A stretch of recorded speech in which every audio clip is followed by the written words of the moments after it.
जो लोग जॉब के साथ है या फिर कोई अलग स्कूल वगैरह का चक्कर है, ठीक है, कॉलेज का चक्कर है, वो लोग बाद में रिकॉर्डिंग ले लेना। अच्छा सर, रिकॉर्डिंग मैसेज मिला होगा, देखिए आप एक बार कंफर्म करो ना।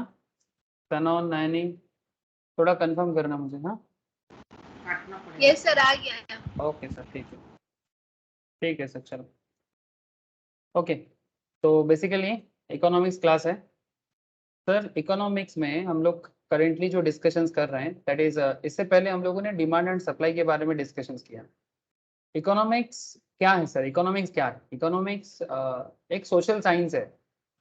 इकोनॉमिक्स क्या है? एक सोशल साइंस है। सर क्या बात कर रहे हो, सोशल साइंस? यस, आप लोगों को मैं बहुत बार बताता रहता हूँ कि इकोनॉमिक्स और कुछ भी नहीं, एक सोशल साइंस है। अब ये इसका मेन काम क्या है?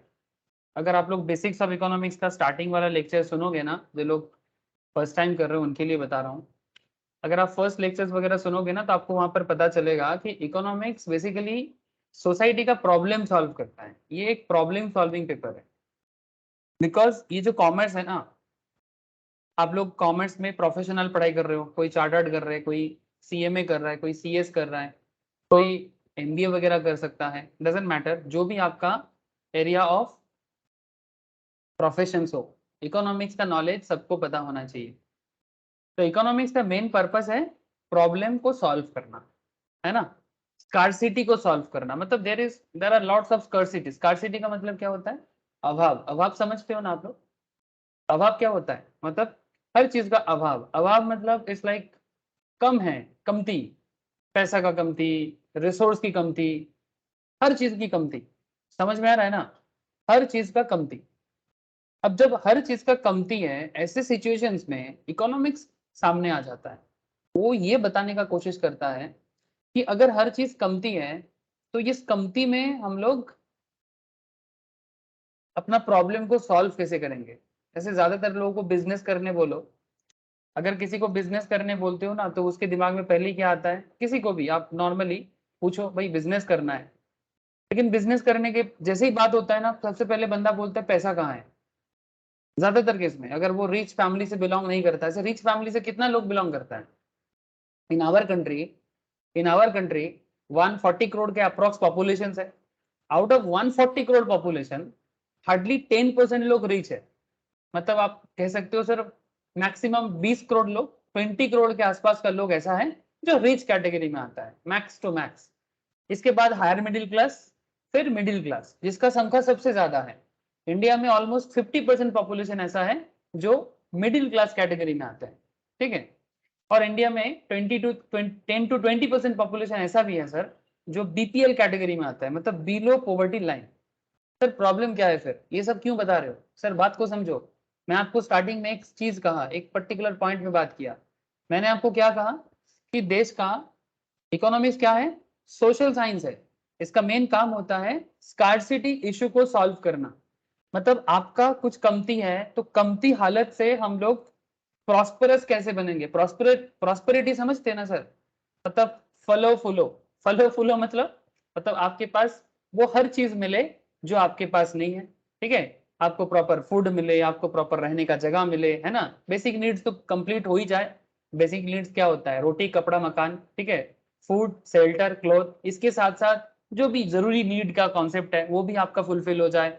हेल्थ का, एडुकेशन का, है ना, हेल्थ सेक्टर का, एडुकेशन सेक्टर का जो भी नीड है आपका ये भी फुलफिल हो जाए। उसके बाद धीरे धीरे आप थोड़ा लग्जरी नीड भी पूरा कर लो। लग्जरी नीड क्या होता है? जैसे मानो कि थोड़ा कार चढ़ने का, बाइक में चढ़ने का लोगों का शौक होता है ना, ये थोड़ा लग्जरी में आ जाता है, ठीक है। एसी एसी में रहना, फ्रिज में रहना, और थोड़ा लग्जरी में, फ्रिज में रहता नहीं है, फ्रिज का खाना खाते हैं, वट आप समझ ही रहे हो कि डे टू डे लाइफ को थोड़ा कंफर्टेबल बनाना एक अटमोस्ट अटमोस्ट हर फैमिली का एक इच्छा है। हर फैमिली सबसे पहले जो एकदम लोअर लेवल में जो फैमिली होता है ना फाइनेंशियली, तो उसका बेसिक नीड्स का चक्कर होता है कि भाई खाना तो मिल जाएगा, सबसे पहला चीज खाना तो मिल जाएगा। फिर वो सोचता है कपड़ा तो मिल जाएगा, क्योंकि तन ढकना है ना। तन समझते हो ना, शरीर का बात कर रहा हूँ, बॉडी ढकना है। नहीं तो ये जो ठंडा है, कोल्ड है, गर्मी है, इससे कैसे बचोगे, है ना। तो पहले खाना चाहिए जीने के लिए, फिर आपको तन ढकना है, मतलब आपको कपड़ा चाहिए, यू नीड क्लोथ्स, एंड फिर आपको चाहिए रहने के लिए जगह, फिर आप घर बनाते हो। इसके बाद धीरे धीरे आपका नीड और बढ़ता रहता है, और बढ़ता रहता है, एक के बाद एक। घर बन गया तो फिर पहले घर का नीड था, फिर जैसे घर बन जाता है, घर पे मार्बल लगाए कि नॉर्मल में प्लेन फ्लोर लगाए, ठीक है। फिर मार्बल के बाद टाइल्स फ्लोरिंग होना चाहिए। आजकल तो और भी क्या क्या सब कॉन्सेप्ट काम करता है, I hope you all know. फिर घर लगा, पंखा लगाने से नहीं होगा, फैन लगाने से नहीं होगा, फैन लगाना है, अच्छा फैन में भी काम नहीं चलेगा, एसी, यानी एसी से पहले कूलर, ठीक है। फिर कूलर के बाद एयर कंडीशन, फिर एयर कंडीशन नॉर्मल में नहीं चलेगा, फिर सेंट्रलाइज्ड एयर कंडीशन, मतलब पूरा घर को सेंट्रलाइज्ड एसी, सारा दिन एसी में रहो। इसको क्या कहते हैं, ये जो मैं एक के बाद एक बता रहा हूं। डिमांड, डिमांड क्या होता है, कम नहीं होता, अनलिमिटेड वांट्स है पब्लिक का। ह्यूमन नेचर है सर, अनलिमिटेड डिमांड है, अनलिमिटेड। क्या मैं सही बोल रहा हूँ दीपायन? दीपायन को मेरा आवाज आ रहा है? प्लीज टेल मी, ये जो मैं बता रहा हूँ कि ऐसा ही होता है ह्यूमन का कैरेक्टर? यस, है ना, हम लोग अपने सोसाइटी में ऐसा ही चीज देखते हैं कि नहीं देखते? हाँ दीपायन बोल। हाँ hello, Raj, Nayani, Sanon, please tell me sir, जो मैं बता रहा हूँ हम लोग ऐसा देख पाते कि नहीं देख पाते? साहिल, टेल मी सर, सर ऐसा ही दिख रहा था? Exactly sir. तो बेसिकली ये सब चीज मैं क्यों बता रहा हूँ आपको सर, क्योंकि आज मैं जो चैप्टर आपको पढ़ाने जा रहा हूँ ना, वो उसका नाम है प्रोडक्शन फंक्शन, उसका नाम है प्रोडक्शन। अभी प्रोडक्शन के बारे में मैं डिटेल्स बात करूंगा, इसके अंदर मैं आपको एंटरप्रेन्योरशिप एबिलिटी के बारे में भी बात करूंगा। सर इकोनॉमिक्स एक ऐसा सब्जेक्ट है जो फादर ऑफ ऑल सब्जेक्ट्स होता है sir, father of all subjects. मतलब आप ऐसा बोल सकते हो कि अकाउंटेंसी, बिजनेस मैथ्स, ठीक है, business law, these all are part of economics. क्यों, ऐसा क्यों बोल रहे हो सर? सब्जेक्ट को छोटा कर रहे हो आप, अकाउंटेंसी को आप कम करके दिखाना चाहते हो, कॉस्टिंग को आप कम करके दिखाना चाहते हो? नहीं नहीं सर, किसी के साथ किसी का कंपटीशन नहीं है। ओवरऑल जो कॉन्सेप्ट है ना, ओवरऑल कॉन्सेप्ट को इकोनॉमी कहते हैं।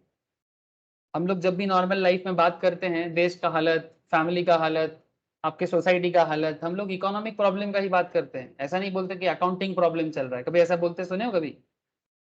हाँ सर प्लीज टेल मी, कभी किसी को ऐसा बोलते सुने हो कि अकाउंटिंग प्रॉब्लम चल रहा है, लॉ रिलेटेड प्रॉब्लम चल रहा है, मैथ रिलेटेड प्रॉब्लम चल रहा है, कभी सुना है ऐसा? Tell me. वो भी सब्जेक्ट्स हैं। हाँ सनन बोलो, कुछ कह रहे थे, बोलो सर। ऐसा तो नहीं सुनते ना, हम लोग क्या बोलते हैं, इकोनॉमी रिलेटेड प्रॉब्लम, कुछ इकोनॉमिक्स का इशू चल रहा है, कुछ इकोनॉमिकल प्रॉब्लम चल रहा है। बंगाली में हम लोग क्या बोलते हैं, आर्थिक, या हिंदी में भी बोलते हैं कुछ आर्थिक प्रॉब्लम है अभी, ठीक है ना।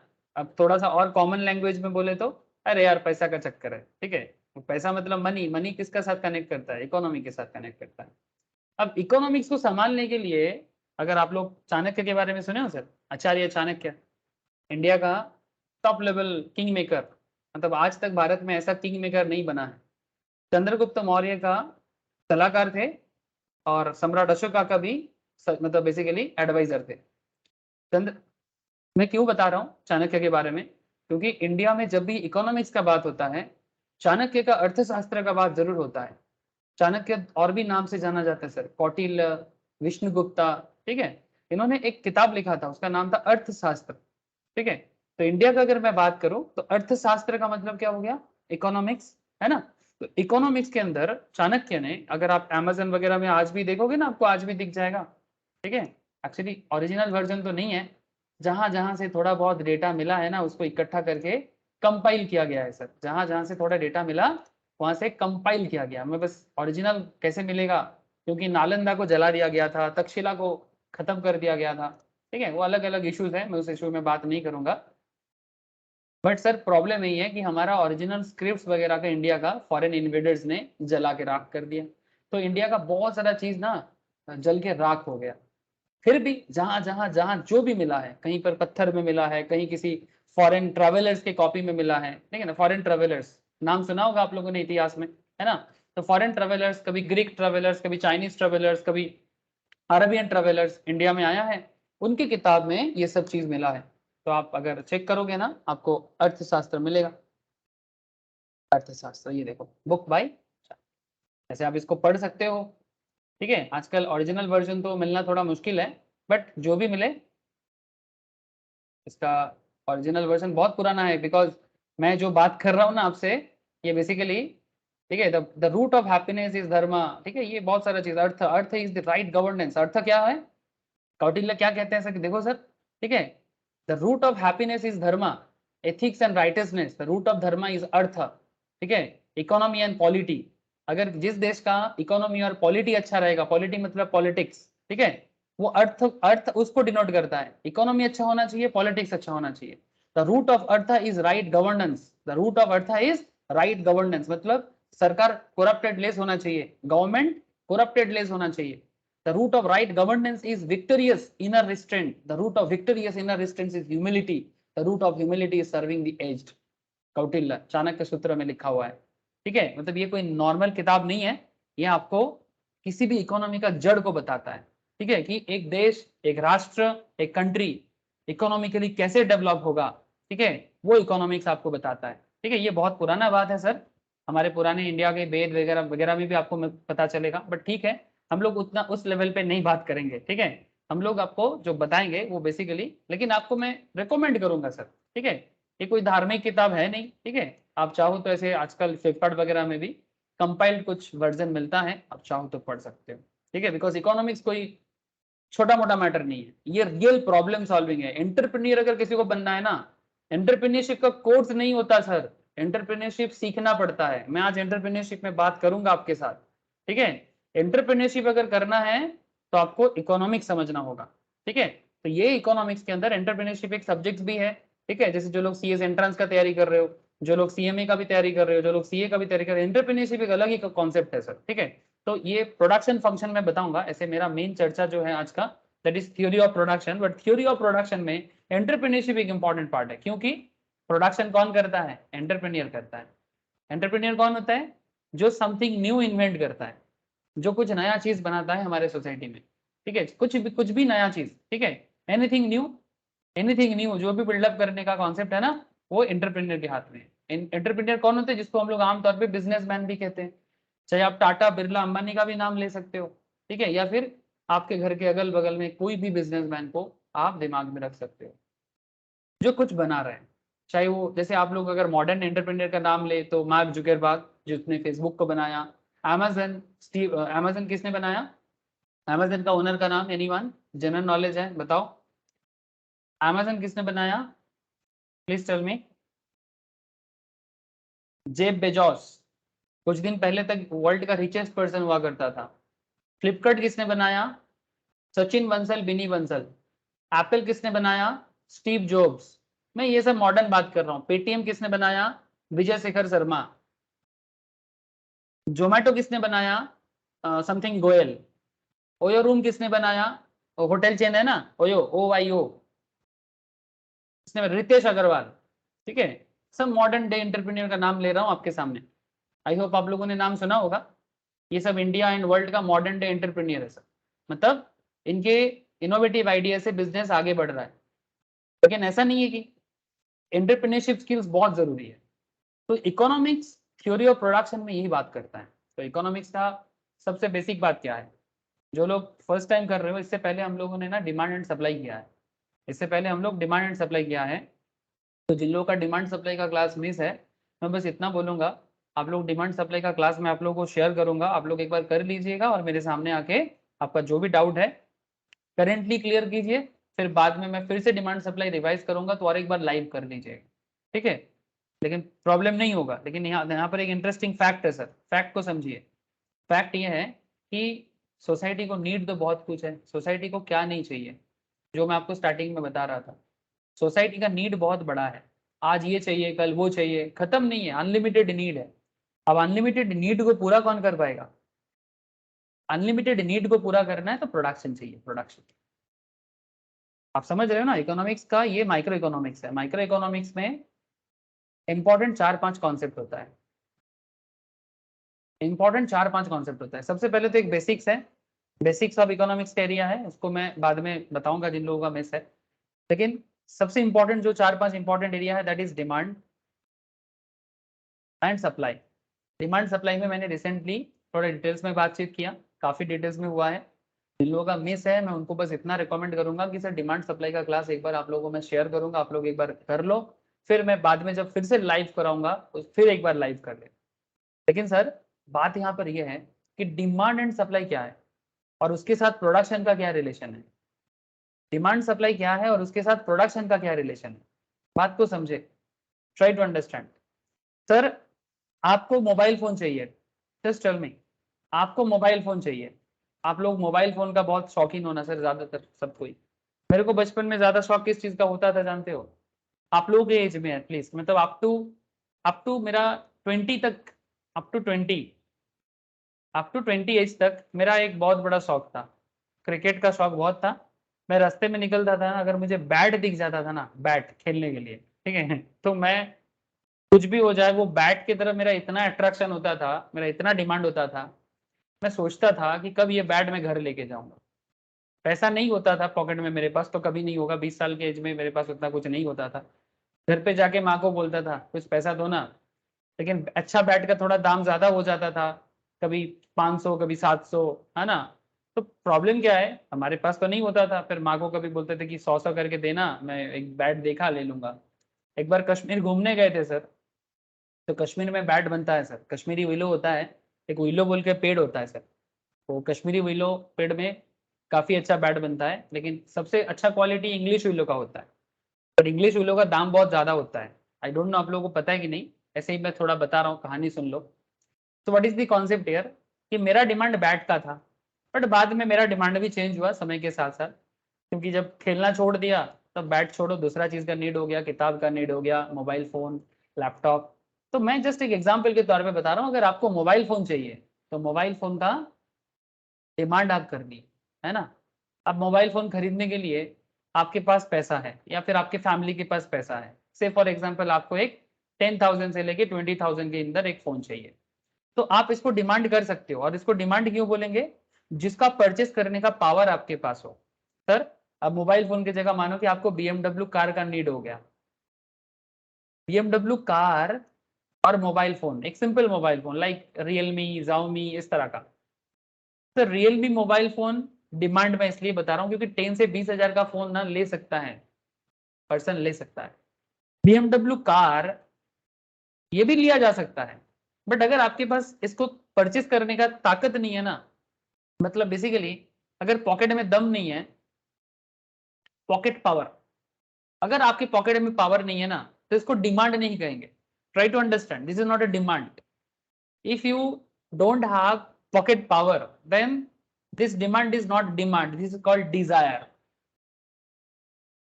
और वांट्स भी बोल सकते हो आप।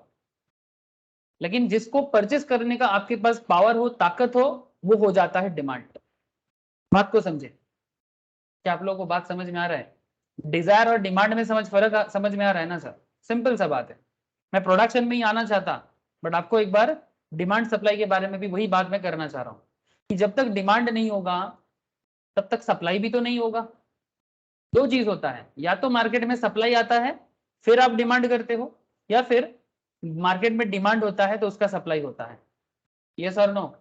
जैसे आप लोग एक चीज मुझे बताओ, क्या हम लोगों ने कभी आईफोन का डिमांड किया था तभी आईफोन मार्केट में आया, कि आईफोन पहले मार्केट में आया फिर हम लोग उसका डिमांड करते हैं? Please tell me. अब कोई बोलेगा फ्रेंड्स के बीच में ना लड़ाई होता है, डिमांड पहले की सप्लाई पहले। सर दोनों अपने अपने ऊपर बेस करके डिपेंड करता है, ऐसा नहीं कि डिमांड पहले सप्लाई बाद में, या फिर ऐसा भी नहीं कि सप्लाई पहले डिमांड बाद में। जस्ट टेल मी कि क्या किसी ने आईफोन का डिमांड किया था? आईफोन थोड़ा एक्सपेंसिव में आता है, इंडियन मार्केट के हिसाब से बात कर रहा हूं। क्या आपको पता था आईफोन बोल के कुछ है, मैं डिमांड करता हूं तो स्टीव जॉब्स मेरे लिए आईफोन बना देगा? हेलो सर, प्लीज मेरा जवाब, क्वेश्चन का जवाब दीजिएगा। क्या स्टीव जॉब्स हमारा डिमांड पूरा करने के लिए आईफोन बनाया? अरे बताओ ना, जो समझ में आता है वही बताओ। ये जो आईफोन है इसका कितना दाम बता रहा है सर? प्रो का, ओह सो प्रो, 1,19,900, ठीक है। तो मुझे एक चीज बताओ, ये जो आईफोन हमें दिखाई दे रहा है, इस फोन का मार्केट में लॉन्च स्टीव जॉब्स ने आईफोन को बनाया, फिर इसका अलग अलग सीरीज आ रहा है। मेरा आपको एक ही सवाल है, क्या इसका डिमांड है इसलिए सप्लाई है कि पहले इसका सप्लाई हुआ था फिर इसका डिमांड हुआ है? क्या समझ आता है आपको? ये एक प्रीमियम क्वालिटी फोन है।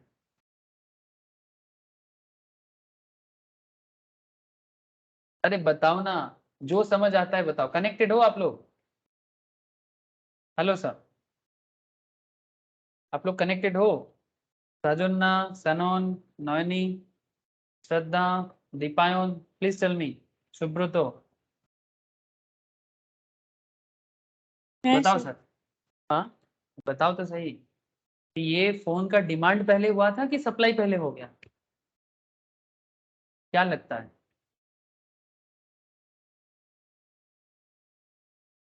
कुछ भी नहीं लगता आप लोगों को? अरे कुछ तो लगता होगा। साहिल, साहिल को आवाज आ रहा है तो साहिल भी जवाब दे। अनम्यूट करो और बताओ सर, थोड़ा पार्टिसिपेट करो। कोई आपको डांटने वाला नहीं है, जस्ट पार्टिसिपेट करके बताओ कि आपको क्या फील होता है। राज, प्लीज टेल मी। बोलो सर, कि सप्लाई पहले हुआ है आईफोन का फिर डिमांड क्रिएट हुआ है, या फिर पहले डिमांड क्रिएट हुआ था फिर सप्लाई हुआ? सर पहले सप्लाई हुआ। पहले सप्लाई हुआ है, साहिल बताया। पहले सप्लाई हुआ है फिर इसका डिमांड क्रिएट हुआ है सर, है ना? तो ये इनोवेशन है, ये एंटरप्रेन्योर का इनोवेशन है सर। यही तो एंटरप्रेन्योरशिप है, यही एंटरप्रेन्योरशिप है सर। आप अपने इनोवेशंस पे इतना बिलीव कर सकते हो, और इसको एंटरप्रेन्योरशिप क्या करता है? एंटरप्रेन्योरशिप क्या करता है? प्रोडक्शन करता है। इनोवेशन इनोवेटिव प्रोडक्शन करता है।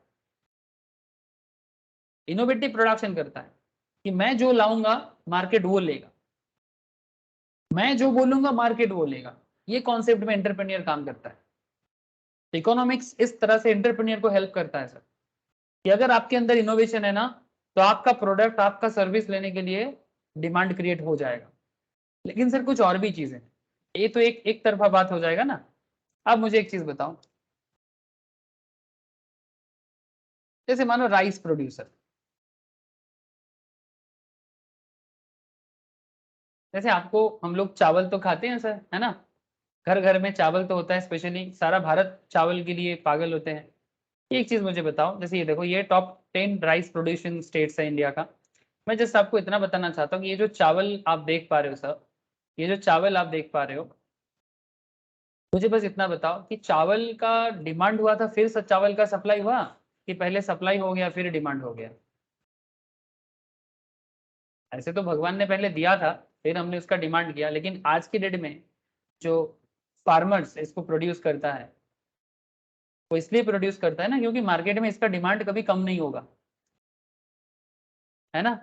चाहे आप प्लेन राइस खाओ, चाहे आप बिरयानी खाओ, हाँ, चाहे आप फ्राइड राइस खाओ, चाहे आप जो भी जीरा राइस खाओ, जो जिसको पसंद है, हाँ, चाहे आप मिक्स वेज बना के, क्या बोलते हैं उसको, वेज राइस बनाओ, वट एवर, राइस का डिमांड कम होने वाला है क्या? बिकॉज ये बेसिक नीड्स के अंदर आता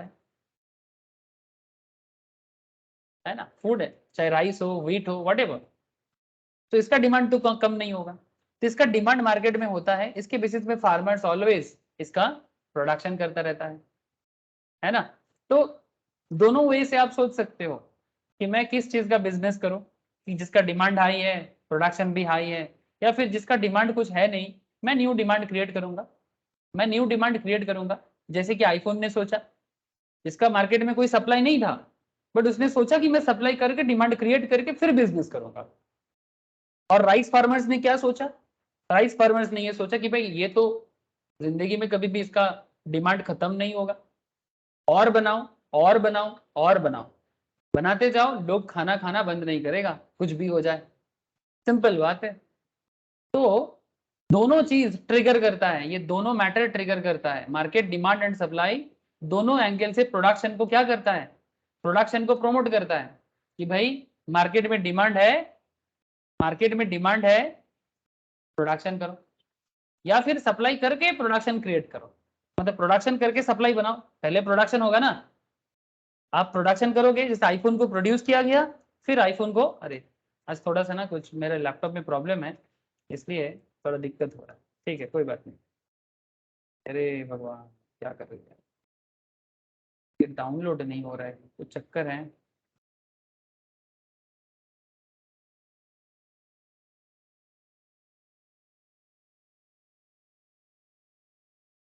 समझ में आया ना सर कि मैं प्रोडक्शन के बारे में आपको इतना सारा बात क्यों कहा?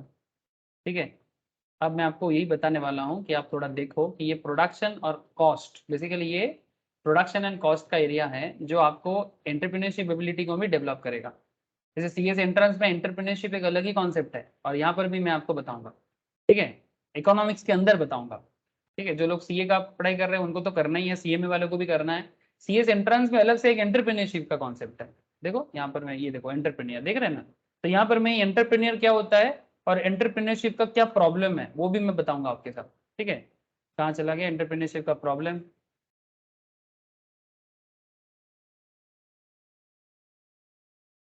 यहीं पर है, प्रॉब्लम ऑफ एंटरप्राइज। ठीक है, एंटरप्राइज का जो प्रॉब्लम है वो भी मैं आपके साथ डिस्कस करूंगा। मतलब एक एंटरप्राइज जब बिजनेस करने के लिए आता है तो उनको क्या क्या प्रॉब्लम सॉल्व करना पड़ता है। Enterprise objective and constraints, constraint मतलब बाधाएं, क्या क्या बाधा का सामना करना पड़ता है एक एंटरप्रेन्योर को। ठीक है, आसान नहीं होता एंटरप्रेन्योर बनना, आसान नहीं होता। ठीक है, आपका इनोवेशन लोगों को पसंद आएगा नहीं आएगा इसका क्या गारंटी है ना? गारंटी तो किसी भी चीज का नहीं है। जिंदगी का क्या गारंटी है? लाइफ का क्या गारंटी है? गारंटी ढूंढ के थोड़ी ना कुछ होता है, कुछ करने के लिए कुछ इच्छा होना चाहिए। ठीक है, ज्यादा सिक्योर लाइफ भी अच्छा नहीं है सर। ठीक है, खुल के जियो सर, खुल के जियो। कुछ कुछ करने मतलब दुनिया छोड़ने से पहले जाना तो सबको है, ये जो मटेरियलिस्टिक वर्ल्ड छोड़ के सबको जाना है, तो जाने से पहले कुछ छाप छोड़ के जाना है सर। सिंपल सा बात है, रिस्क टेकर बनना है। लेकिन इसका मतलब ये नहीं कि जाके डूब जाए। ठीक है, रिस्क टेकिंग का मतलब ये थोड़ी ना है कि बिना जाने कुछ भी करे। जानो, पहचानो, फिर करो। ठीक है, सीख के करो। मतलब इतना भी रिस्क मत लो कि आपको सर उठा के जीने का भी क्षमता ना रहे आपके अंदर। इसीलिए नॉलेज के साथ काम करो, कैलकुलेटिव रिस्क लेने का ताकत बनाओ। ठीक है, कैलकुलेटिव रिस्क मतलब जान के समझ के रिस्क लेना, that is called calculative risk. तो क्या बता रहा है थोड़ा देखो, प्रोडक्शन के अंदर हम लोगों को 4 फैक्टर्स के बारे में जानना बहुत जरूरी होता है। Land, labour, capital and entrepreneur. Last दिन मैंने एक इंट्रोडक्शन प्रोडक्शन के बारे में बात किया था कि मतलब डिमांड और सप्लाई को मेंटेन करने के लिए, बात को समझे, कंज्यूमर डिमांड करता है, दुकानदार सप्लाई करता है। बात को समझे, डिमांड कौन करता है? कंज्यूमर। कंज्यूमर मतलब अरे हम सबको ही कंज्यूमर है। बचपन से जब भी हम लोगों का बर्थ हुआ है ना, जन्म जब से हुआ है, from the very first day from our birth, ठीक है, जिस दिन से हम लोगों का जन्म हुआ है हम लोग कंज्यूमर बन जाते हैं। एक छोटा सा नन्ना मुन्ना बच्चा जो होता है ना, नन्ना मुन्ना राही है, हाँ, वो भी कंज्यूमर है। कैसे? इनकम करे ना करे खाना तो खाना पड़ेगा।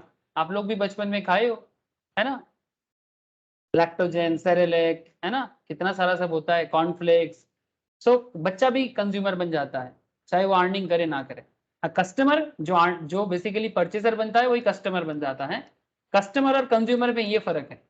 मतलब अगर आप इनकम नहीं करते हो बट कंज्यूम तो करते हो, तो कंज्यूमर डिमांड का होता है। बच्चा डिमांड करता है, कंज्यूम करता है, पापा कस्टमर बन के उनका डिमांड को फुलफिल करता है, माँ कस्टमर बन के उसका डिमांड को फुलफिल करता है। सो कस्टमर और कंज्यूमर में ये फर्क होता है सर। तो डिमांड करेगा कंज्यूमर, सप्लाई करेगा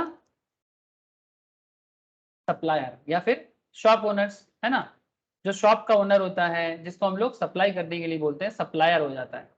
लेकिन दुकानदार क्या सेल करेगा और कंज्यूमर क्या डिमांड करेगा, इस पे डिपेंड करता है प्रोडक्शन क्या होगा। जो किसके ऊपर है? मैन्युफैक्चरर के ऊपर है। किसके ऊपर है सर? मैन्युफैक्चरर, जो प्रोड्यूस करेगा। अब मैन्युफैक्चरर का 2 कॉन्सेप्ट आता है सर, वो प्रोड्यूस तो करना चाहता है बट उसको कॉस्ट का भी ध्यान रखना पड़ता है। कॉस्ट मतलब खर्चा, कॉस्ट मतलब खर्चा, खर्चा समझते हो ना, एक्सपेंसेस। इसीलिए तो जो लोग कॉस्ट अकाउंटेंट बनते हैं ना, CMA, cost and management accountant जो बनते हैं, उनको स्पेशलाइज्ड किया जाता है कि आप स्पेशलाइज्ड वे में बिजनेस का कॉस्टिंग को मैनेज करो। क्या इसका मतलब चार्टर्ड अकाउंटेंट और कंपनी सेक्रेटरी को कॉस्ट नहीं समझना पड़ता? अरे पड़ता है, बिल्कुल पड़ता है। चार्टर्ड को तो उतना ही कॉस्ट जानना पड़ता है जितना एक सीएमए को भी जानना पड़ता है। सीएस को थोड़ा सा डिटेल्स में ना जाने से भी चलेगा, बट जानना तो पड़ेगा कि कॉस्ट क्या होता है। जब आप लोग एग्जीक्यूटिव या इंटरमीडिएट या फाइनल लेवल में आओगे ना, तो आपको कॉस्ट के ऊपर स्पेशल सब्जेक्ट आ जाएगा, मैम कराएंगे आप लोगों को, ठीक है। कॉस्टिंग बोल के सब्जेक्ट का नाम ही हो जाएगा कॉस्टिंग, ठीक है, या cost accounting. So what is the point? Point क्या है? कॉस्टिंग सबका है, सीए को भी करना पड़ेगा, सीएस को भी करना पड़ेगा, सीएमए को भी करना पड़ेगा, बीकॉम में भी कराया जाता है, बीबीए वगैरह भी जो करते हैं उनको भी करना पड़ता है, जो एमबीए करते हैं उनको भी करना पड़ता है। लेकिन सीए सीएस सीएमए थोड़ा स्पेशल नॉलेज रखता है, ये बात हमेशा याद रखिएगा, क्योंकि पार्लियामेंट एक्ट है, प्रोफेशनल्स हो आप लोग, बाकी सबसे नॉलेज में हमेशा 1 कदम 2 कदम 4 कदम 10 कदम आगे ही रहोगे, ठीक है। आपका सामना करने के लिए पापड़ बेलना पड़ेगा, ठीक है। तो point guess, what is the point sir? Sir कहना ही है, एक मैन्युफैक्चरर का 2 इंपॉर्टेंट टारगेट है, प्रोडक्शन करना और उसका कॉस्ट को मैनेज करना। मतलब प्रोड्यूस तो करना है बट सस्ता में करना है। एक एंटरप्रेन्योर का सोच क्या होता है, आप मुझे बताओ। सस्ता में अच्छा चीज, जैसे आपको क्या लगता है iPhone hi fi technology provide करता है, बात को समझे। IPhone hi fi technology provide करता है, बट वो भी कोशिश करता है कि दाम इतना भी ना कर दिया जाए ताकि कस्टमर इसको बाई करने का ताकत ही ना रखे। मतलब जैसे कि यहाँ पर आप देख रहे हो आईफोन 13 प्रो 1,19,900 बता रहा है, आईफोन 13 69,900 बता रहा है, आईफोन एसी 43,900 बता रहा है, आईफोन 12 59,900 बता रहा है। से फॉर एग्जाम्पल अगर इसका दाम 1,19,000 से 1.5 लाख हो जाएगा, तो क्या लगता है डिमांड में इफेक्ट पड़ेगा? Please tell me. अगर इसका प्रोडक्शन कॉस्ट बढ़ जाए, हेलो सर बताओ, जल्दी बताओ। प्रोडक्शन में कॉस्ट अगर इंक्रीज कर जाए, मतलब इसका जो रॉ मटेरियल्स है ना, एक फोन बनाने के लिए क्या चाहिए होता है? सर फोन बनाने के लिए सबसे पहले चाहिए होता है क्या, बताओ। आपको मदरबोर्ड बनाना पड़ता है ना, जो फोन का सबसे कीमती चीज है। मदरबोर्ड के अंदर गोल्ड होता है, सबसे इंपॉर्टेंट एक पार्ट है जो मेमोरी है ना, स्टोरेज, सिलिकॉन होता है, ठीक है। इसमें अंदर गोल्ड होता है, सिलिकॉन होता है। आप थोड़ा और रिसर्च करोगे तो और चीज का पता चलेगा आपको। सिलिकॉन क्या करता है जानते हो? सिलिकॉन जो चिप होता है ना फोन के अंदर, वो चिप का जो मेमोरी है ना, वो सिलिकॉन के कारण है। अगर मेमोरी में स्टोरेज नहीं होगा ना, तो फोन का कोई काम ही नहीं है ना। फोन को चलाने के लिए 2 तरह का मेमोरी होता है, एक रोम होता है और एक रैम होता है ना। रोम क्या होता है? Read only memory. और रैम क्या होता है? रैंडम एक्सेस मेमोरी, ठीक है। और साथ में आपका एसडी वगैरह भी आता है ना, स्टैंडर्ड जो एसडी, मतलब एसडी क्या बोलते हैं उसको, मतलब हार्ड डिस्क टाइप का, जिसको हम लोग क्या बोलते हैं मोबाइल में, चिप बोलते हैं ना उसको, क्या बोलते हैं? हार्ड डिस्क ड्राइव बोलते हैं क्या? नहीं, अरे चिप को क्या बोलते हैं जिसके अंदर एसडी कार्ड, हाँ सही में बोला, तो एसडी कार्ड वो भी मेमोरी है। सोचो कि अगर फोन के अंदर मेमोरी ना होता तो फोन का क्या काम होता? फोटो उठाते पर फोटो स्टोर नहीं होता, बात को समझे। फोटो उठा रहे बट फोटो स्टोर नहीं हो पाएगा, देख भी नहीं पाएंगे। रोम देखने में हेल्प करता है, रैम आपका ये पूरा फोन को जो प्रोसेस करने के लिए जो मेमोरी चाहिए ना, random access memory, access memory RAM देते हैं। इसलिए जिस फोन में रैम जितना हाई होता है, वो फोन उतना स्पीड में काम करता है। ये सर नो? अरे आप लोग मुझसे ज्यादा जानते हो, आजकल ये सब टेक्नोलॉजी का आइडिया आप लोगों के पास मेरे से ज्यादा है। क्या मैं सही बोल रहा हूँ सर? बताओ, मैं उतना रिसर्च नहीं करता, बट जितना बता रहा हूँ आपको, क्या मैं सही बोला? रोम रैम और एसडी का हिसाब। अरे हाँ ना, कुछ तो बताइए।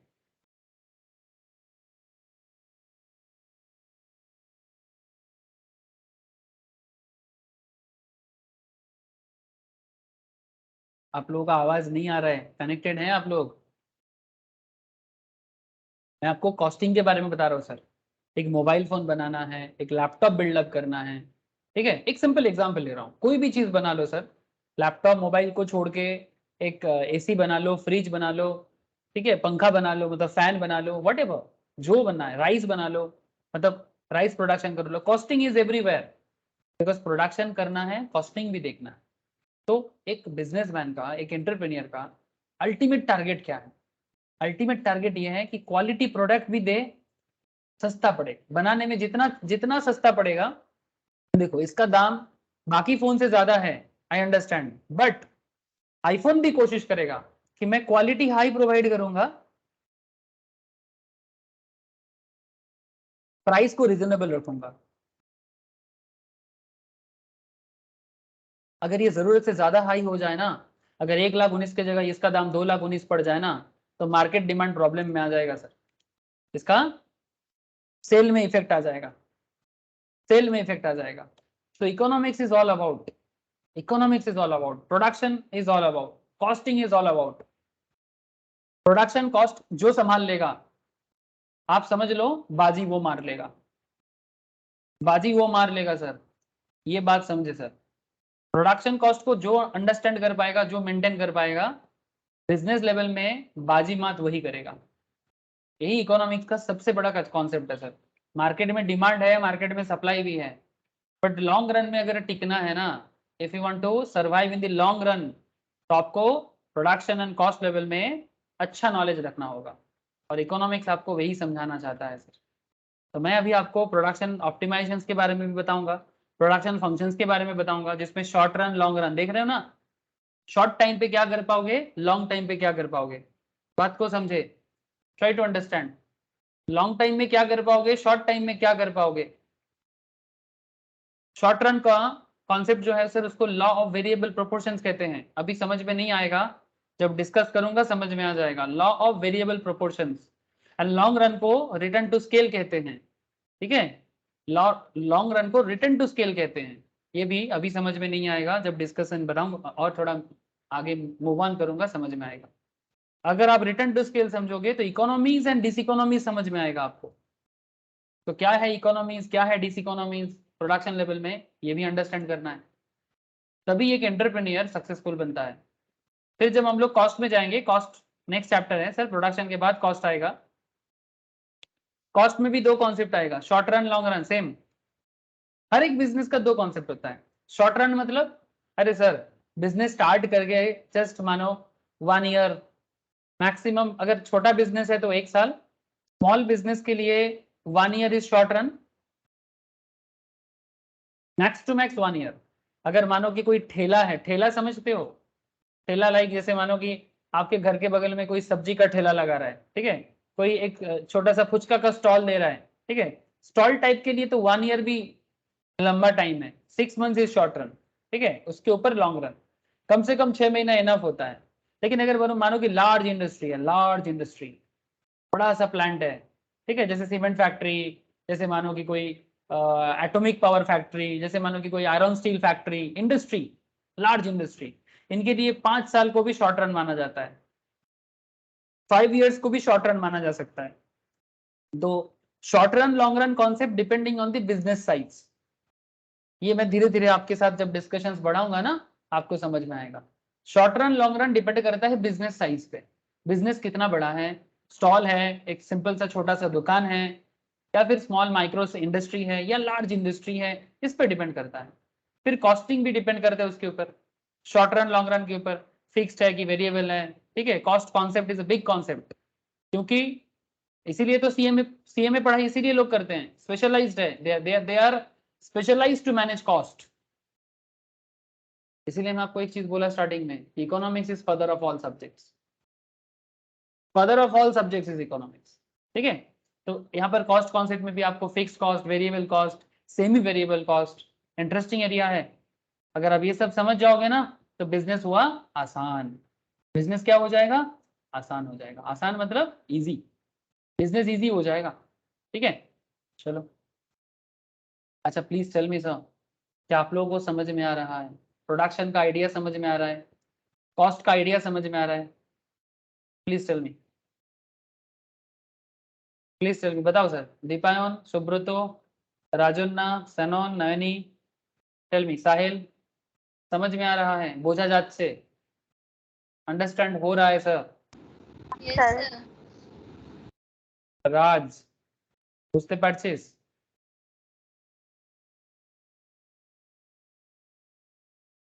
ओके सर, हाँ सर। Okay sir. तो देखो अब थोड़ा सा किताबी बात देखते हैं। What is meaning of production क्या है sir? Production is a very important economic activity as we are our the survival of any firm in a competitive market. अगर किसी बिजनेस को मार्केट में सर्वाइव करना है, depend upon its ability to produce goods. किस पे depend करता है कि वो पर्टिकुलर गुड्स प्रोड्यूस कितना कर पाएगा, एबिलिटी टू प्रोड्यूस गुड्स। अब देखो मैं जो भी मैं बोल रहा हूँ ना सब मैं ऑलरेडी बता दिया आपको, मोबाइल फोन में बताया, लैपटॉप में बताया, राइस में बताया, है ना। सर्विसेज, सर्विसेज लाइक जैसे मानो बैंक, जैसे मानो इंश्योरेंस, ठीक है, जैसे मानो टीचिंग, जैसे मानो डॉक्टर, जैसे मानो लॉयर, ठीक है। ये सब क्या है, सर्विस इंडस्ट्री है, ठीक है। तो चाहे आप गुड्स का काम प्रोड्यूस करो या सर्विस प्रोड्यूस करो, कॉम्पिटिटिव कॉस्ट में करो, मतलब इतना भी इधर उधर ना हो जाए कि आप मैंने बिजनेस को मैनेज ही नहीं कर पा रहे हो, इतना ज्यादा आपका कॉस्टिंग पड़ जाता है कि आपसे कोई परचेज ही नहीं करना चाहता। One of the principal concern of business manager, जो बिजनेस को मैनेज करते हैं, हम लोग एमबीए के बारे में सुनते हैं ना, एमबीए बेसिकली बिजनेस मैनेजर होता है ज्यादातर केस में, लेकिन एमबीए होना जरूरी नहीं है, ये तो बस एक कोर्स बन गया आज के डेट में। आप अगर एक अच्छा बिजनेस मैनेजर बनना चाहते हो तो आपके अंदर सीए, सीएस, सीएमए जैसा नॉलेज होना चाहिए। लिख के रख लो, मैं मजाक नहीं कर रहा हूँ। और एमबीए भी करोगे तो आईआईएम एमबीए जैसा नॉलेज होना चाहिए। अगर आईआईएम एमबीए कर सकते हो तो एमबीए करो, नहीं तो मत करो। या फिर अगर आप रगड़ते रगड़ते सीए भी बन जाओ, सीएस भी बन जाओ, सीएमए भी बन जाओ तो भी चलेगा, बट रगड़ते रहो, ठीक है। मतलब रगड़ोगे ना, कुछ तो कर लोगे सर, मजाक नहीं कर रहा हूँ। ये बात गोल्डन लाइन में लिख के रखो अपनी कॉपी में, कभी याद करोगे। छोड़ो सर, मजाक कर रहा हूँ, बट ट्राई टू अंडरस्टैंड मेरा कहने का मतलब क्या है।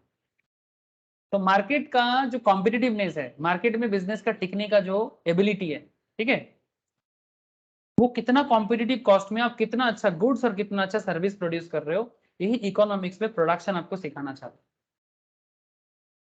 One of the principal concern of business manager is achievement of optimum efficiency. Efficiency achieve करना है। एफिशिएंसी मतलब, मैं आपको एक चीज बोला ना, आपके पास रिसोर्सेज कम होगा बट फिर भी आप अच्छा बिजनेस करके दिखाओगे। रिसोर्सेज कम होगा फिर भी अच्छा बिजनेस करके दिखाओगे, ये होता है एफिशिएंसी। सर आप लोग, एक मूवी का नाम बता रहा हूँ आपको, बिजनेस के लिए नहीं बट एक इनोवेशन के लिए। परमाणु बोल के एक मूवी है, देखा किसी ने?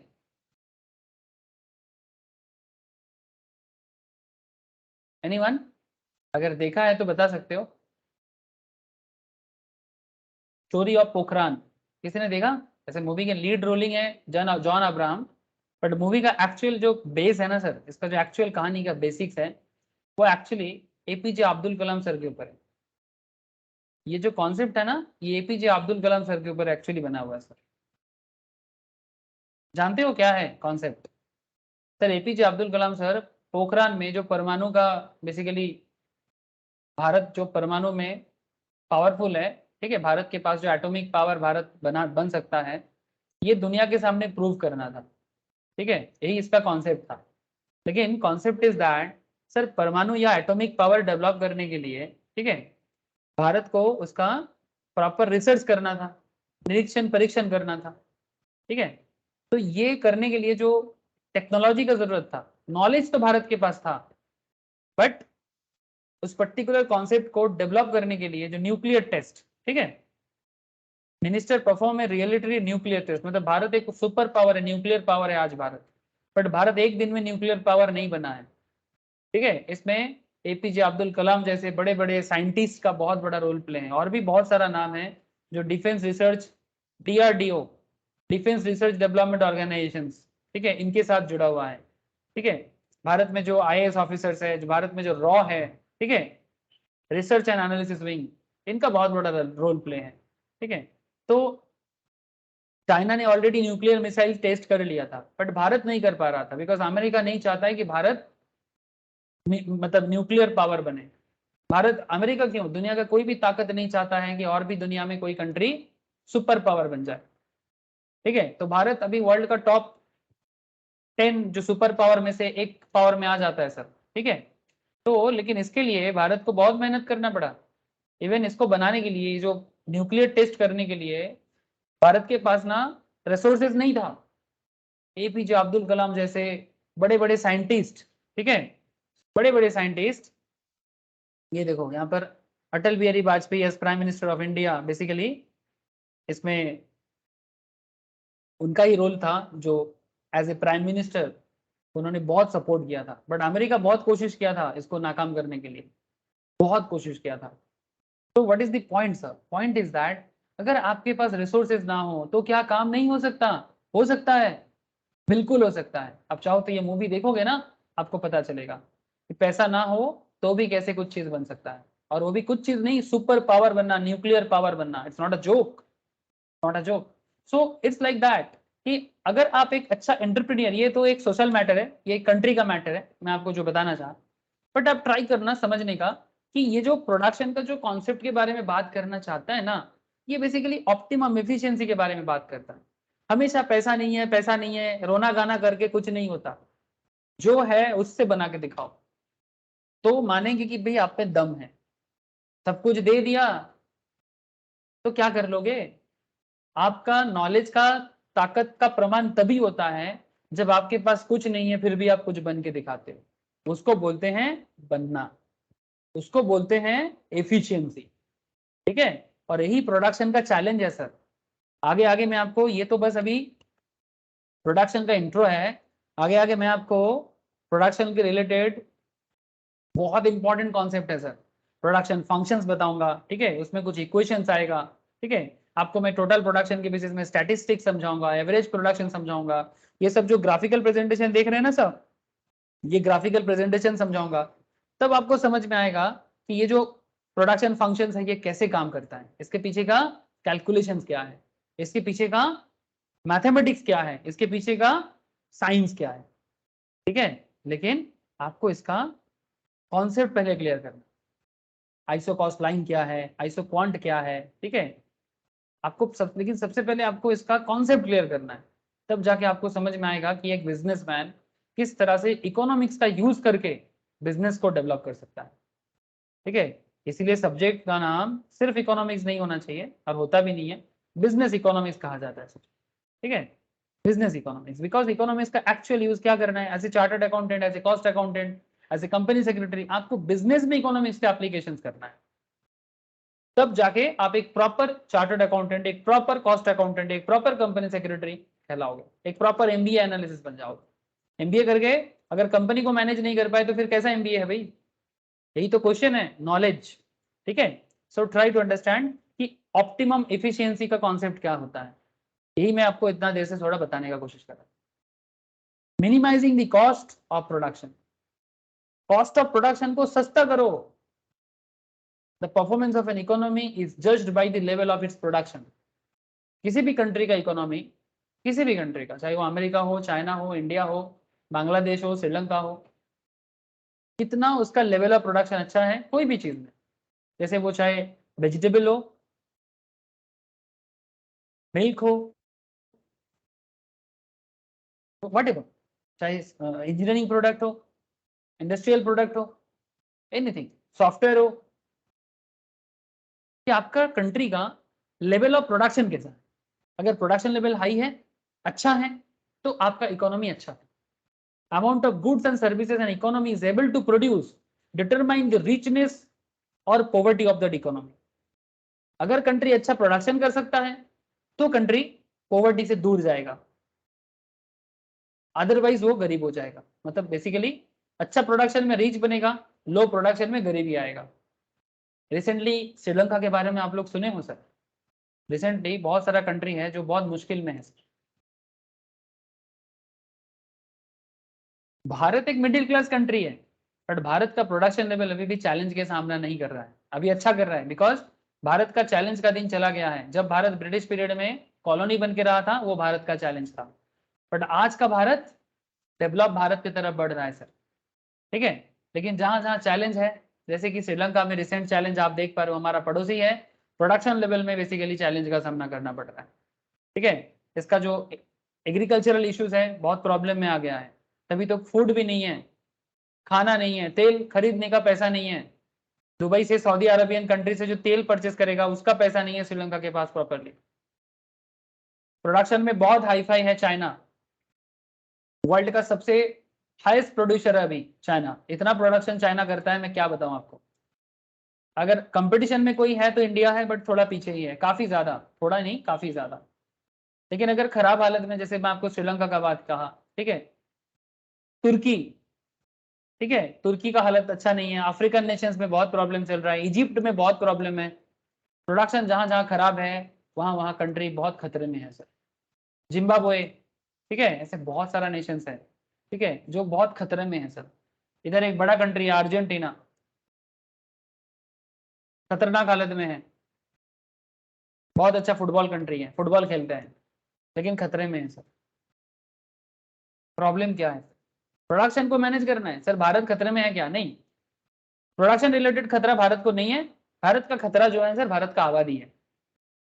हमारे देश में इलिटरेसी इतना ज्यादा बढ़ गया है कि भारत का लोग समझ नहीं पा रहे कि अगर हम लोग थोड़ा पॉपुलेशन कंट्रोल कर लेना, फैमिली प्लानिंग पे थोड़ा ध्यान दे, तो फिर अच्छा हो जाएगा। ठीक है, हमें अमेरिका नहीं बनना है, हमें कम पॉपुलेशन नहीं रखना है, हम लोग ठीक ठाक पॉपुलेशन रखेंगे। भारत का पॉपुलेशन अगर आज के डेट में 70-80 करोड़ होता तो अच्छा होता साइज के हिसाब से, बट भारत का पॉपुलेशन 140 करोड़ का है, मतलब ऑलमोस्ट 40 करोड़ ज्यादा, 40 नहीं, कितना, 60 करोड़ ज्यादा। ये जो एक्स्ट्रा 50-60 करोड़ पॉपुलेशन है ना, ये भारत का चक्कर कर रहा है, ये भारत के लिए प्रॉब्लम है। प्रोडक्शन है हमारा, जीडीपी ग्रोथ हाई है हमारा, वर्ल्ड में जीडीपी ग्रोथ में भारत का कौन सा पोजीशन में भारत आता है बताइए? जीडीपी ग्रोथ में भारत 5th पोजीशन में आता है सर। जीडीपी ग्रोथ में इंडिया 5th पोजीशन पे आता है। वर्ल्ड में कंट्री कितना है? 200 के आसपास। ये देखो sir, gross domestic production, GDP क्या होता है? किसी भी कंट्री में जो भी प्रोडक्शन होता है ना, उसको मनी वैल्यू में ट्रांसफर करके जो उसका अमाउंट होता है। ये जो जीडीपी देख रहे हो ना 3.535 ट्रिलियन, इसका मतलब ये है कि हमारे देश में जो प्रोडक्शन होता है उसका वैल्यूएशन इतना है। 3 ट्रिलियन का इकोनॉमी है जीडीपी का हमारा, मतलब। लेकिन प्रॉब्लम यही है कि 139 करोड़ का पॉपुलेशन है।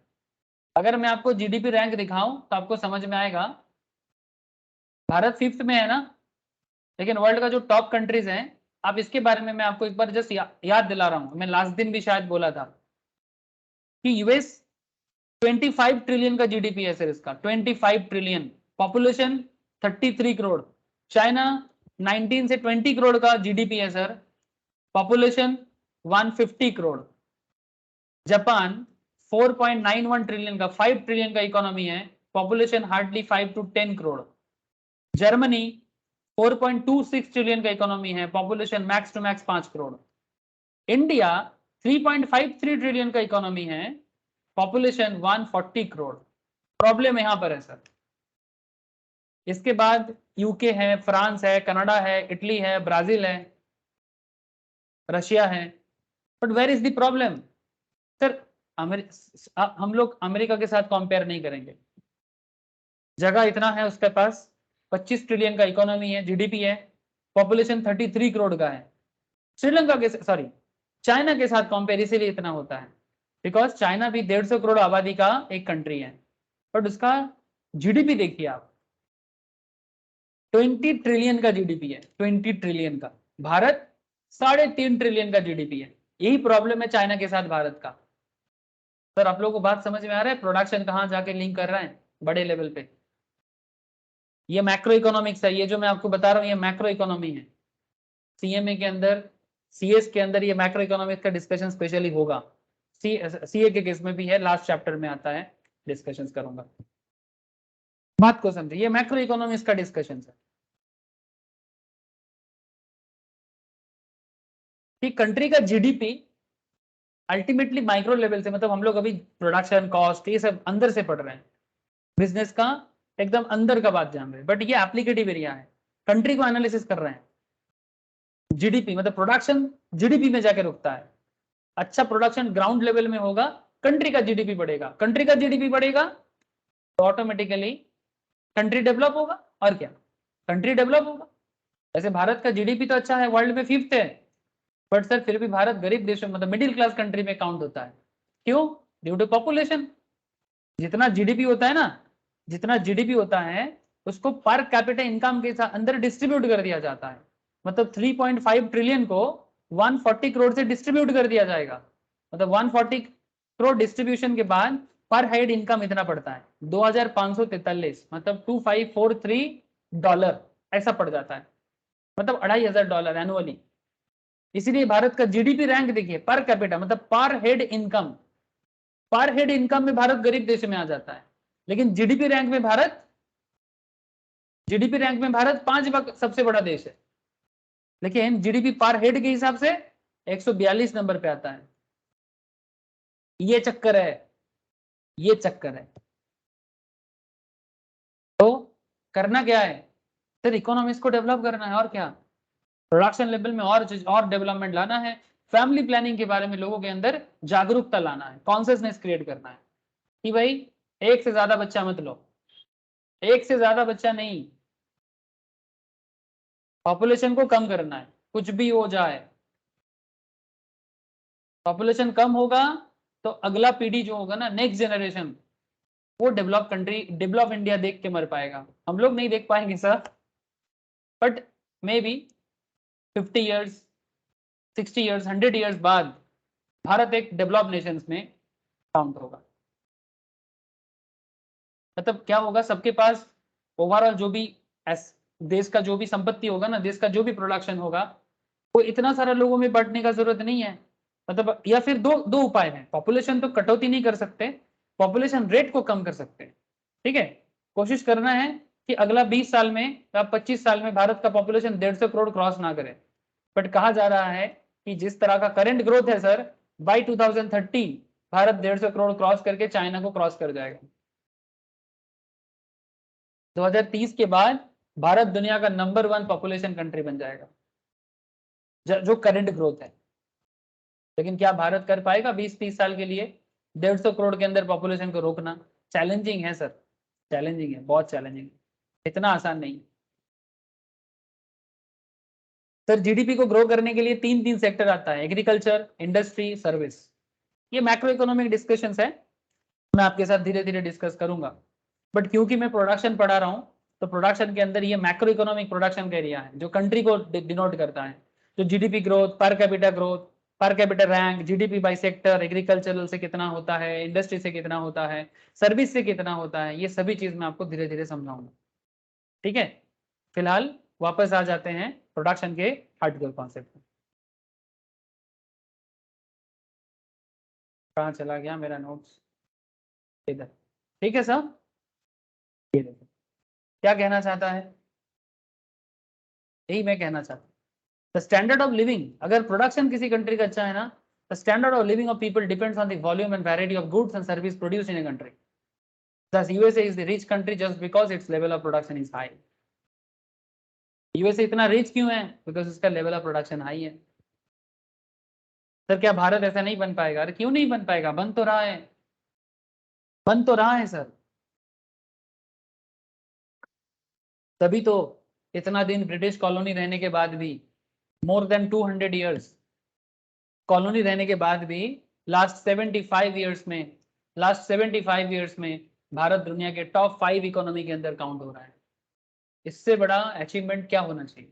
गुड अचीवमेंट है, बट और अच्छा होना चाहिए था। चाइना भी तो किया, हमसे बेहतर किया, इसीलिए कंपैरिजन हो जाता है। चाइना हमसे बेहतर कैसे हो गया? भारत के अंदर करप्शन हो गया सर, वही प्रॉब्लम। करप्शन थोड़ा कम हो जाए ना, भारत भी चाइना को टक्कर दे देगा।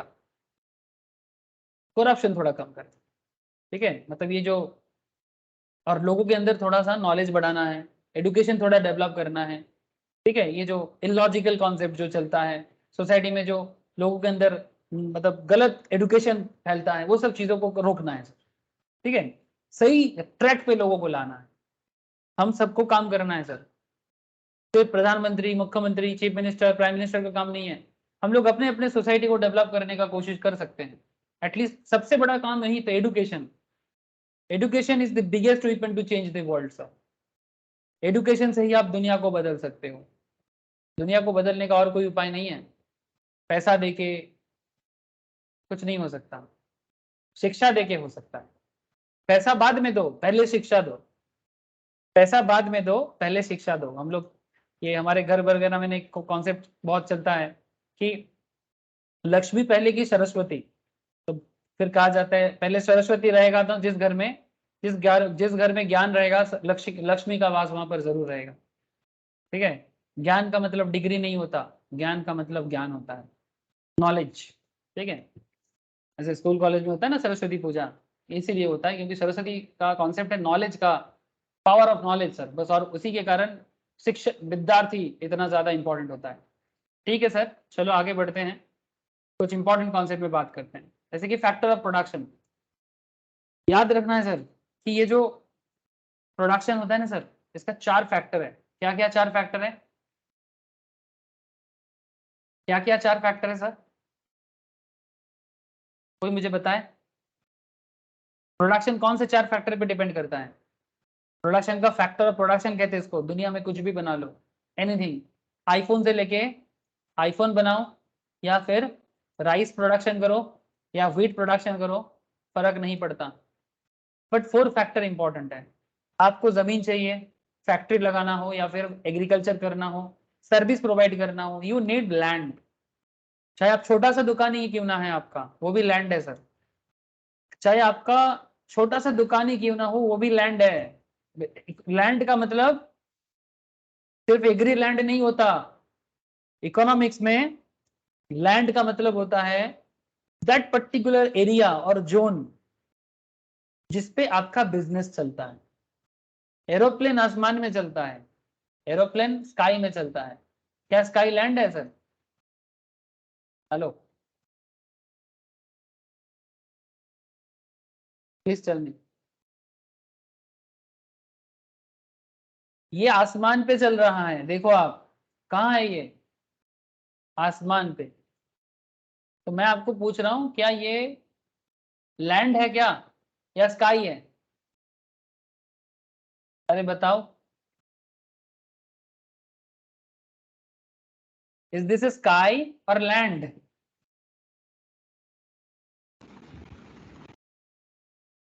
हाँ बोलो, डिफरेंट क्वेश्चन है सर थोड़ा। क्या लगता है, स्काई है कि लैंड है? अरे बताओ ना सर, चुप क्यों हो? सर देख के तो स्काई लग रहा है, पर आप लैंड क्यों बता रहे हो, समझ में नहीं आ रहा है। देख के तो स्काई लग रहा है, पर हम लैंड क्यों बता रहे हैं, समझ में नहीं आ रहा है। देखो ये वाला प्लेन को देखो, ये लैंड पे है। बोलो सर बोलो, कोई कुछ कहना चाहते हो, बोलो। कोई कुछ कहना चाहता है, कौन कहना चाहता है? सनोन, विदिशा, दीपायन, साहिल, टेल मी सर, किसका क्वेश्चन है? श्रद्धा, बोलो। सर बात समझो, मैं आपको बताना यही चाहता हूँ सर, इकोनॉमिक्स में स्काई भी लैंड हो जाता है। कैसे? बिकॉज देखो सर, ये जो प्लेन चल रहा है ना, इसका एक रूट है ना? जैसे कोई प्लेन अगर बॉम्बे से कोलकाता चलेगा, मुंबई टू कोलकाता का अगर कोई रूट है, तो रूट बाई करना पड़ता है। मुंबई टू कोलकाता, इसका जो रूट है ना, आसमानी रूट है ना, ये रूट बाई करना पड़ता है, लाइसेंस भी होता है। कहाँ से कहाँ तक आपका प्लेन चलेगा उसका भी एक रूट होता है, जैसे ऑटो रूट होता है, बस का रूट होता है। सरकार के घर में, गवर्नमेंट के घर में उस रूट का परमिशन के लिए बहुत बड़ा अमाउंट जमा करना पड़ता है। तो इकोनॉमिक्स बेसिकली वही कहता है आपको कि जिस पर्टिकुलर एरिया को चूज करके आप अपना बिजनेस को चलाते हो ना, वो आपका लैंड के अंदर आ जाता है। I hope you understand what is land in economics. समझ रहे हो ना सर? लैंड का मतलब सिर्फ एग्रीकल्चरल लैंड नहीं, या फिर जहां पर आपका बिल्डिंग बना है वो लैंड नहीं, या फिर जहां आपका फैक्ट्री बना है वो लैंड नहीं। लैंड का मतलब जिसका इकोनॉमिक वैल्यूएशन है, जहां पर आपका बिजनेस चल रहा है, दैट इज लैंड। ठीक है? तो इकोनॉमिक्स 4 फैक्टर के ऊपर जोर देता है। 4 फैक्टर, प्रोडक्शन करना है कोई भी चीज, 4 फैक्टर पे वो फोकस करता है। क्या 4 है फैक्टर? लैंड चाहिए आपको। सर लैंड कहां से मिलता है? जैसे मानो कि मैं स्काई रूट के बारे में बताया आपको, आसमानी रूट, ये भी तो स्काई है बट ये लैंड है। इसका रूट परमिशन के लिए करोड़ों खर्चा करना पड़ता है, तब जाके स्काई रूट का परमिशन मिलता है। तब जाके आप दिल्ली से मुंबई, हावड़ा से कोलकाता टू दिल्ली, मुंबई से चेन्नई, चेन्नई से बैंगलोर, बैंगलोर से हैदराबाद उड़ के जाते हो, भुवनेश्वर से कोलकाता उड़ के आते हो। ऐसे नहीं होता। तो लैंड के बदले आपको रेंट या फी देना पड़ता है ना? चाहे वो स्काई वाला लैंड हो या कोई भी नॉर्मल लैंड हो, जिसका लैंड है वो आपको उसको यूज करने देता है, बदले में आप उसको फी देते हो या रेंट भरते हो। है ना सर?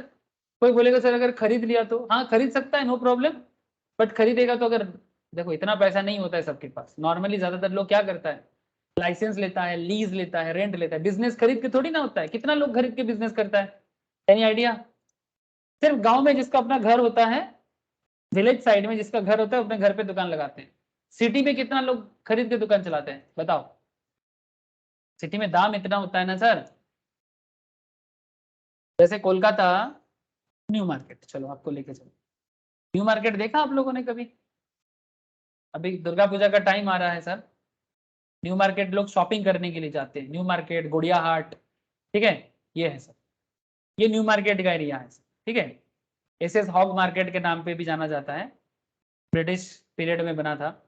न्यू मार्केट में, न्यू मार्केट में, ये जो न्यू मार्केट देख रहे हो ना, न्यू मार्केट के सामने फुटपाथ में भी अगर आपको एक दुकान लगाना है ना, उसका भी भाड़ा है कम से कम 10,000। ये देख रहे हो तो फुटपाथ में, इवन आपको सुन के आपको अद्भुत लगेगा कि ये जो न्यू मार्केट में, ये न्यू मार्केट एरिया में जो गाड़ी पार्क रहता है ना, ये जैसे एम्बेसडर पार्क किया हुआ है ना, ये एम्बेसडर को भी यूज कर लेते हैं कुछ दुकानदार। जिनका गाड़ी है वो पार्क कर दिया, किसी ना किसी मालिक का होगा जो यहाँ पर काम करने के लिए आज जिनका ऑफिस है, गाड़ी पार्क कर दिया, अब गाड़ी का यूज करेगा। अब ये गाड़ी अगर 8 घंटा यहाँ पर पार्किंग है ना, 8 आवर्स पार्किंग टाइम में इसका जो यूज कैसे होगा, इसके ऊपर ना जैसे बारबी डॉल वगैरह अलग अलग प्रोडक्ट इसमें सजा देता है, फिर सेल करता है, इसका भी भाड़ा लग जाता है घंटे के हिसाब से। डेली घंटे का 200, ठीक है, इस तरह का, घंटे का 400, घंटे का 500, डेली का। इकोनॉमिक्स में एम्बेसडर का जो ऊपर वाला पार्ट है वो भी लैंड है। सर आपको बात समझ में आ रहा है? हेलो? लैंड का मतलब इतना, मतलब it's a huge thing in economics, the meaning of land, ठीक है। कि जो भी आप यूज करते हो, एक छोटा सा अगर दीवार कहीं पर मिल जाए ना, इट्स लाइक वॉल, ठीक है, वॉल, ये देखो ये वॉल में टंगा हुआ है, दुकान नहीं है। न्यू मार्केट एरिया में आपको दुकान नहीं मिलेगा, वॉल मिलेगा, वॉल, वॉल में ऐसे लकड़ी लगा दिया, ठीक है, ये छोटा सा स्पेस, दुकान नहीं है ये, इट्स नॉट अ शॉप। यहाँ पर देख रहा, बस एक लकड़ी यहाँ पर लगा दिया, उसके ऊपर क्या कर रहे हैं, बैग को लटका दिया। इसी का भाड़ा है कम से कम 5,000, कम से कम 5,000, और भी ज्यादा है, कम नहीं, 10,000 तो होता ही है। समझ रहे हो सर? ये कॉन्सेप्ट काम करता है इकोनॉमिक्स में। और मॉल के अंदर शॉप का रेंट तो छोड़ ही दो, जैसे ये न्यू मार्केट के अंदर का बात है, पुराना मार्केट, आजकल तो शॉपिंग मॉल आ गया सर, बड़ा बड़ा, न्यू मार्केट बहुत पुराना है। ये कहा जाता है सर एशिया का, इंडिया का, एशिया का नहीं पता, इंडिया का पहला सुपर मार्केट है सर। ये देख रहे हो ना, बहुत बड़ा है, ये बहुत बड़ा है, इंडिया का पहला सुपर मार्केट कहा जाता है न्यू मार्केट। मतलब इस तरह से एक मार्केट के अंदर जो सुपर मार्केट या मॉल कॉन्सेप्ट आजकल हम लोग देखते हैं, उस जमाने में 1920s 30s के आसपास के टाइम पे ये कॉन्सेप्ट नहीं हुआ करता था, ठीक है। बिल्डिंग देख के ही समझ में आ रहा है सर, विक्टोरिया एरा का है, ठीक है। सर इमोशन, सर कोलकाता का इमोशन है लोगों का, ठीक है, लोग जाते हैं यहाँ पर, आज भी अड्डा लगाते हैं, बैठते हैं, खाना पीना करते हैं, दोस्तों के साथ समय बिताते हैं। थोड़ा सर आ जाते हैं वापस, समझ रहे हो ना सर लैंड क्या है, ठीक है, try to understand.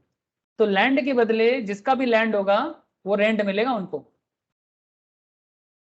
Labour economics का दूसरा पार्ट है, लेबर मतलब फैक्टर, इसको क्या बोल रहे हैं हम लोग जो पढ़ रहे हैं अभी, फैक्टर ऑफ प्रोडक्शन। ध्यान से सुनिए सर, दुनिया में कुछ भी बनाओ, 4 चीज इंपॉर्टेंट है, लैंड चाहिए, लेबर चाहिए। लेबर कौन?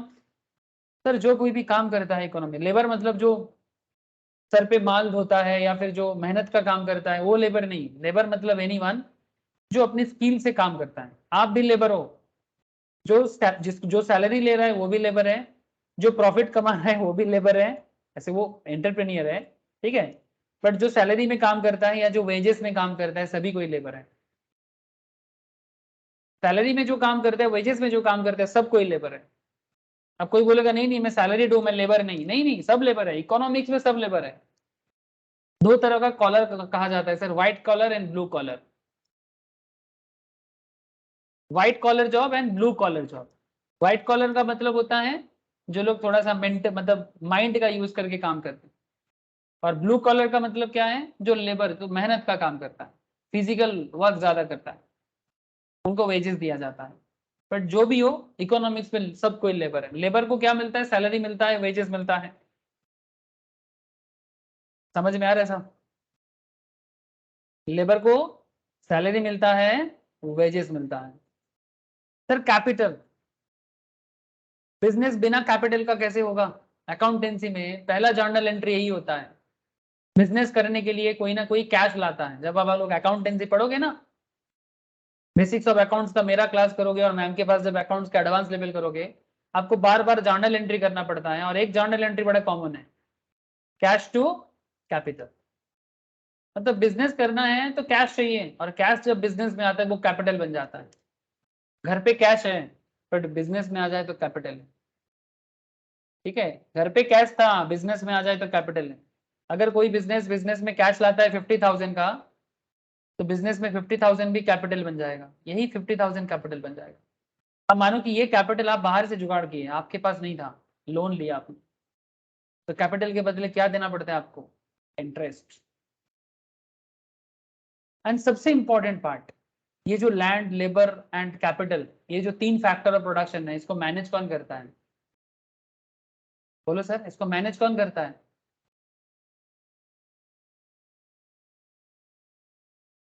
इसको मैनेज करने वाला कौन है? इसको मैनेज करने वाला जो व्यक्ति है, उनको एंटरप्रेन्योर कहा जाता है। ये जो चार फैक्टर को, तीन फैक्टर को मैनेज जो करता है, उनको एंटरप्रेन्योर कहा जाता है। जो अपने रिस्क टेकिंग एबिलिटी से, मैं आपको स्टार्टिंग में ही बहुत सारा एंटरप्रेन्योर के बारे में कहा, mark Zuckerberg, Steve jobs, Vijay Shekhar Sharma, Flipkart का, आपका क्या नाम है उनका, दो दोस्त है, सचिन बंसल, विनी बंसल, बहुत सारा नाम मैंने यूज किया, जो अपने मेहनत से, अपने स्किल से, not just top brand, even आपके घर के बगल में भी कोई बड़ा अच्छा सा दुकानदार है ना, वो भी एंटरप्रेन्योर। उसको ये एक्चुअली फ्रेंच वर्ड है, एंटरप्रेन्योर ऐसे बोलते हैं, बट इंग्लिश में एंटरप्रेन्योर हो जाते हैं। ठीक है, बट एंटरप्रेन्योर क्या बदले में लेता है? बिजनेस जो करता है, रिस्क जो लेता है, वो प्रॉफिट कमाता है, प्रॉफिट। तो एंटरप्रेन्योर बदले में प्रॉफिट लेगा, जो कैपिटल प्रोवाइड करेगा वो बदले में इंटरेस्ट लेगा, जो लेबर दे रहा है वो बदले में वेजेस लेगा, जो लैंड दे रहा है वो बदले में रेंट देगा। सर ये चार फैक्टर जो है, लैंड, लेबर, कैपिटल, एंटरप्रेन्योरशिप, ये हो गया फैक्टर ऑफ प्रोडक्शन। और बदले में जो दे रहे हैं ना, जो एंटरप्रेन्योर बदले में ये सब कर रहे हैं, एंटरप्रेन्योर बदले में लैंड के बदले रेंट देता है, लेबर के बदले वेजेस देता है, कैपिटल के बदले इंटरेस्ट प्रोवाइड करता है, बैंक से लोन लेगा तो इंटरेस्ट देना पड़ेगा। तो ये चार को क्या कहते हैं बोले तो? ये जो रेंट, वेजेस, इंटरेस्ट, प्रॉफिट को, anyone please tell me.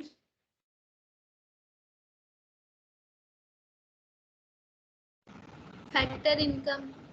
Factor income नहीं, बिजनेसमैन के तरफ से सोचो, इनकम तो उनके लिए है जिनको इनकम हो रहा है, बिजनेसमैन की नजर से सोचो। सही बोल रहे हो, बोलो सर, सही बोल रहे हो, इनकम नहीं। अरे बोलो, कॉस्ट। सही तो बोल रहे हो सर, जिनको रेंट मिला वो उसके लिए इनकम है, जिनको वेजेस मिला उनके लिए इनकम है, जिनको इंटरेस्ट मिला उनके लिए इनकम है, जिनको प्रॉफिट मिला उनके लिए इनकम है। बट एंटरप्रेन्योर जो रिस्क लेके कर रहा है, जो बिजनेस को बना रहा है, जो प्रोडक्शन कर रहा है, उनके लिए वो सब कॉस्ट है।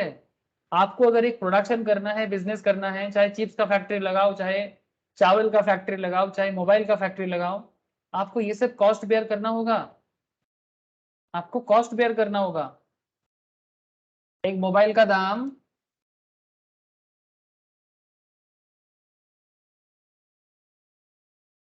ये जो मोबाइल फोन है ना सर, हम लोग फ्लिपकार्ट, अमेजन से मोबाइल खरीदते हैं, लैपटॉप परचेस करते हैं, ये मोबाइल का दाम अगर 799 है ना, तो इसके पीछे इसका मटेरियल, ठीक है, इसका वेजेस, इसका कैपिटल का इंटरेस्ट, मतलब इस मोबाइल फोन को बनाने के लिए जितना लोन आपने लिया, और इस मोबाइल को बेचने के लिए इस मोबाइल का ओनर ने जो जो इसको बनाया है सर, उसने जितना प्रॉफिट कमाएगा, ये सारा खर्चा ऐड करके इसका दाम 799 हुआ है। मतलब एक 799 का फोन बेचने में अगर एक फोन में इनका 300 टका प्रॉफिट है, से फॉर एग्जाम्पल ये 200 रुपीज प्रॉफिट है, तो फिर बाकी जो अमाउंट है ना सर, या तो लैंड जो है उसका लैंड का रेंट में चला गया, प्रोपोर्शनेट प्रोपोर्शनेट प्रोपोर्शनेट मतलब पर मोबाइल फोन में कॉस्ट को सेग्रीगेट करना पड़ता है पर मोबाइल फोन में, कि मेरा घर का रेंट इतना है, तो अगर मेरा घर का रेंट 10,000 का है फैक्ट्री का, तो 10,000 का रेंट को पर मोबाइल में कितना करेगा, ठीक है। अगर 10,000 का रेंट है और आप अगर 100 मोबाइल फोन मैन्युफैक्चर कर रहे हो, तो 100 मोबाइल फोन में या 1000 मोबाइल फोन में 10,000 रेंट को कैसे आप प्रोपोर्शनेटली डिस्ट्रीब्यूट करोगे, यही कॉस्टिंग सिखाता है। कॉस्टिंग का ही खेल है। लेबर जो काम कर रहे हैं वो 1000 मोबाइल फोन बना रहे थे, एक एक मोबाइल फोन के कितना लेबर कॉस्ट लगता है। आप अगर मार्केट से कैपिटल लेते हो, लोन लेते हो, तो उसका इंटरेस्ट भरते हो, तो आप तो इंटरेस्ट भरोगे, लेकिन उस इंटरेस्ट अमाउंट आपके मोबाइल फोन के लिए कितना प्रोपोर्शनेटली ऐड होगा वो आपको कैलकुलेट करना पड़ेगा, और फिर आप अपना प्रॉफिट लगाओगे और फिर मार्केट में बेचोगे। तो एक मोबाइल फोन का दाम अगर 799 है, या अगर एक आईफोन का दाम अगर 1,19,000 है, तो उसके अंदर ये सारा का सारा फैक्टर कॉस्ट लगा होता है, सारे के सारे फैक्टर कॉस्ट उसके अंदर होता है, तब जाके एक मोबाइल फोन मार्केट में सेलेबल हो सकता है। समझ में आ रहा है सर? समझ में आ रहा है ना? इकोनॉमिक्स किस लेवल में बात करता है? यह है इकोनॉमिक्स का लेवल, जो आपको एकदम अल्टीमेट लेवल में पहुंचा सकता है। एंटरप्रेन्योर ऐसे नहीं बनता है कोई, एंटरप्रेन्योर बनने के लिए पापड़ बनना पड़ेगा। आपको इकोनॉमिक्स का सही आइडिया होना बहुत जरूरी है। हमारे देश में मैक्सिमम क्या प्रॉब्लम है ना सर, इकोनॉमिक्स तो पढ़ लेता है सिर्फ पास करने के लिए, पास कर गया, 30 मिल गया, 40 मिल गया, 50 मिल गया। अरे भाई 30 40 50 से क्या कभी चाइना को क्रैक कर पाओगे? चाइना तो रियल प्रोडक्ट रियल इकोनॉमिक्स कर रहा है। अगर हमें चाइना बनना है, अगर इंडिया को चाइना जैसा इकोनॉमी डेवलप करना है, यूएस जैसा इकोनॉमी डेवलप करना है, तो क्या 30 नंबर 40 नंबर 50 नंबर 60 नंबर से क्या करोगे? आपको अगर जेन्युइनली कुछ करना है, अगर आप चाहते हो कि इंडिया का जीडीपी रैंक डेवलप हो, अगर आप चाहते हो कि इंडिया वर्ल्ड में जीडीपी में रैंक करे, तो आपको सबसे पहले यही करना होगा कि आपको रियल लाइफ इकोनॉमिक्स से एप्लीकेशन करना हो, चाहे वो गवर्नमेंट लेवल हो, इंडिविजुअल लेवल हो, एंटरप्राइज लेवल हो, कहीं भी लेवल कुछ भी हो। अगर इंडिया को 3.53 ट्रिलियन का इकोनॉमी को 20 ट्रिलियन बनाना है ना, तो एप्लीकेटिव इकोनॉमिक्स चाहिए। पढ़ के पास हो जाओ, लेकिन अप्लाई करना सीखो, अप्लाई करना सीखो, तब जाके इंडिया कभी चाइना बन पाएगा। नहीं तो वही जैसा चल रहा है वैसा ही चलेगा, ठुकुर ठुकुर ठुकुर ठुकुर, समझते हो ना? वही चलेगा, चल रहा है, होगा, हो जाएगा, it's like that. Okay sir, next चलो। I hope factor cost and factor of production समझ में आ गया। यहाँ पर मैंने लैंड के बारे में जो बोला वही यहाँ पर बोला है, लैंड के नेचर के बारे में बोला है। Land is a free gift of nature, supply of land is fixed. Land fixed है, इसको बढ़ा नहीं सकते आप। लैंड फिक्स्ड है, लैंड को आप बढ़ा नहीं सकते। What ever land government sorry भगवान ने आपको दिया है। अब लैंड का मतलब सिर्फ लैंड मस नहीं, इंडिया मतलब सिर्फ इंडिया का ये वाला पार्ट नहीं, इंडिया का वाटर बॉडीज भी इंडिया है। चाहे कल कुछ लैंड का पार्ट समुद्र के अंदर चले जाए, ठीक है, जैसे ग्लोबल वार्मिंग हो रहा है, ऐसा कहा जा रहा है कि ये जगह डूब जाएगा, वो जगह डूब जाएगा, है ना, सिंक हो जाएगा, तो वट एवर जो भी हो जाए, बट दुनिया का जो ओवरऑल एरिया है वो तो वही रहेगा। क्या बोलते हो सर? अगर ये पूरा वर्ल्ड का एक बहुत बड़ा हिस्सा पानी के नीचे चला जाता है, तो क्या वर्ल्ड का जो साइज है वो कम हो जाएगा क्या? Please tell me. अगर चाइना का एक पार्ट डूब जाता है, इंडिया का कोई पार्ट डूब जाता है, अंडमान निकोबार डूब जाता है, मादागास्कर डूब जाता है, पपुआ न्यू गिनी डूब जाता है, जापान डूब जाता है, तो क्या वर्ल्ड का जो एरिया है वो कम हो जाएगा क्या? Tell me. दुनिया गोल है। कभी आप लोग गूगल अर्थ में गए हो सर? जा सकते हो, मेरा बहुत फेवरेट एक साइट है। आजकल मौका नहीं मिलता सारा दिन, नहीं तो मेरा जब भी मुझे मौका मिलता है ना, मैं बैठे बैठे गूगल आर्ट देखता रहता हूँ। आप लोग भी देख सकते हो, दुनिया का बड़ा अच्छा आइडिया मिलेगा। गूगल आर्ट में जाओगे ना, आपको आर्ट का दुनिया में जहाँ जहाँ जाना चाहते हो वर्चुअली घूम के आ सकते हो। ये आर्ट ओपन हो गया, ये है आर्ट, ऐसा देखने में है ना। ये देखो, ये हमारा भारत है, ये अरबियन नेशंस है, ये चाइना है, म्यांमार है, थाईलैंड है, वियतनाम है। अगर इसका कोई भी टुकड़ा पानी में डूब जाता है, ठीक है, या कहीं पर भी गड्ढा हो जाता है, तो क्या वर्ल्ड का साइज में कोई फर्क पड़ेगा? वर्ल्ड का जो ये जो मास एरिया है, इसमें कुछ फर्क पड़ेगा? नहीं पड़ेगा सर, नहीं पड़ेगा। ज्योग्राफी का नॉलेज थोड़ा सा रखिएगा तो आपको समझ में आ जाएगा, फर्क नहीं पड़ेगा। इसीलिए यहाँ पर जो पॉइंट बता रहे हैं आपको ना, कि land is a free gift of nature, supply of land is fixed, strictly limited in quantity. It is different from other factor of production in that no change in demand can affect the amount of land in existence. In other words, the total supply of land is perfectly inelastic from the point of view of the economy.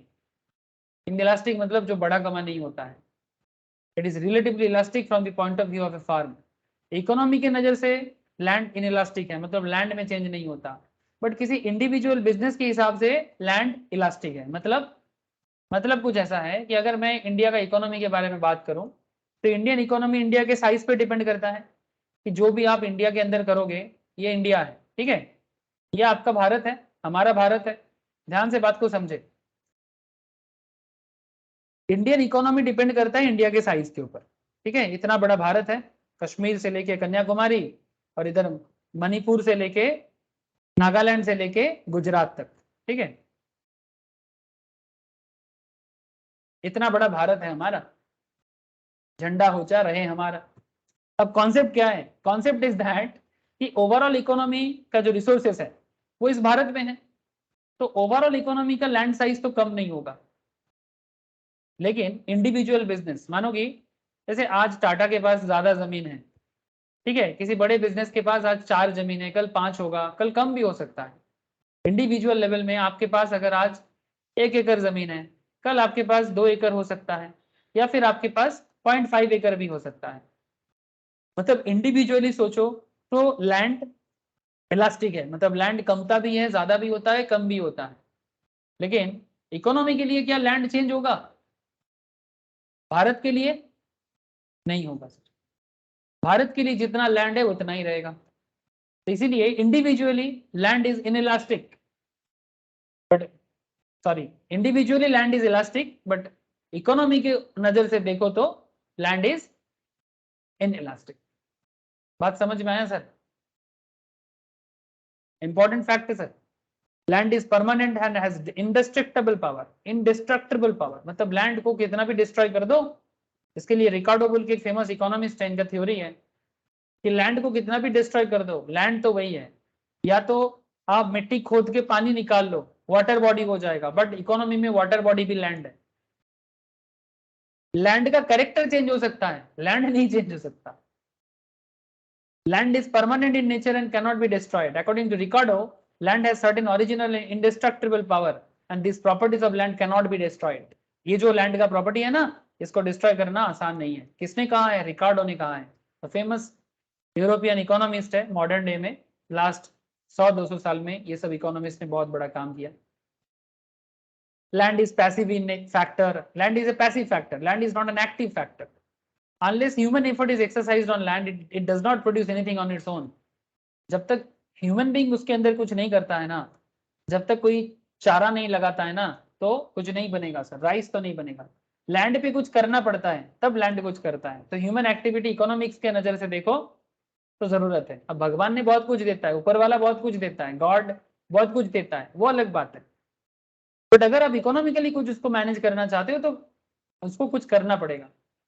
Land is immobile, मतलब land mobile नहीं है, एक जगह से दूसरे जगह चला नहीं जा सकता। In a geographical sense, land cannot be shifted physically from one place to another. The natural factor typical to a given place cannot be shifted to another place. Land का मल्टीपल यूज हो सकता है। Different करता है purpose के ऊपर। Land is heterogeneous, no two types of land are alike, कोई भी दो तरह का जमीन सेम नहीं हो सकता। कोई जमीन है जहां पर पानी ज्यादा है, वहां पर मछली का खेती कर लो आप, फिश प्रोडक्शन कर लो। जहां पर मिट्टी है, पानी ठीक ठाक मिलता है, वहां पर आप एग्रीकल्चर कर लो। कहीं पर पानी प्रॉपर नहीं है, जंगल बना लो। The differ in fertility and situation, the differ in fertility and situation. हर एक लैंड का अपना अपना काम है सर। राजस्थान में भी लैंड है सर हमारे देश में। भारत का एकमात्र रेगिस्तान कहाँ है? रेगिस्तान समझते हो, डेजर्ट कहाँ है सर? राजस्थान में है। क्या नाम है? थर। क्या ये लैंड नहीं है सर? लेकिन क्या इस पे खेती हो सकता है, एग्रीकल्चर हो सकता है? क्या डेजर्ट पे एग्रीकल्चर कर सकते हैं हम लोग? क्या आप लोगों में से कोई भी मुझे बता सकते हो कि डेजर्ट का जो लैंड है इसको किस तरह से इकोनॉमिकली यूज किया जा सकता है?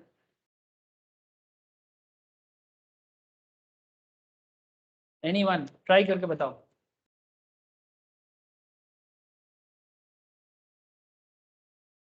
अगर डेजर्ट है, लैंड तो है, बट इसका इकोनॉमिक यूज क्या होगा? मतलब इससे पैसा कैसे कमा सकते हो? सिंपल बात है, डेजर्ट से पैसा कैसे कमाओगे? बाकी जमीन पे तो मिट्टी है, पेड़ लगाओगे, कर सकते हो, बट डेजर्ट में तो पेड़ नहीं उगता, तो डेजर्ट से कैसे इनकम हो सकता है? कोई बता सकते हो? Sanon, Nayani, Vidisha, Rajanna, tell me. साहिल,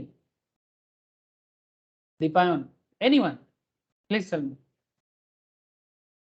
सुब्रतो, जो भी समझ, जिनको भी मेरा आवाज आ रहा है वो प्लीज बताइए। राज, डेजर्ट का इकोनॉमिक यूज क्या हो सकता है? अरे बोलो ना, चुप मत बैठो सर। कैसे प्रॉब्लम सॉल्व करोगे फिर? क्या आप लोगों में से किसी को मेरा आवाज नहीं आ रहा है क्या? हाँ सर, साउंड आ रहा है। मुझे ही बताना पड़ेगा। अच्छा, कनेक्टेड हो कि नहीं ये तो बताओ। मुझे किसी का आवाज नहीं आ रहा है, आप लोग कनेक्टेड हो?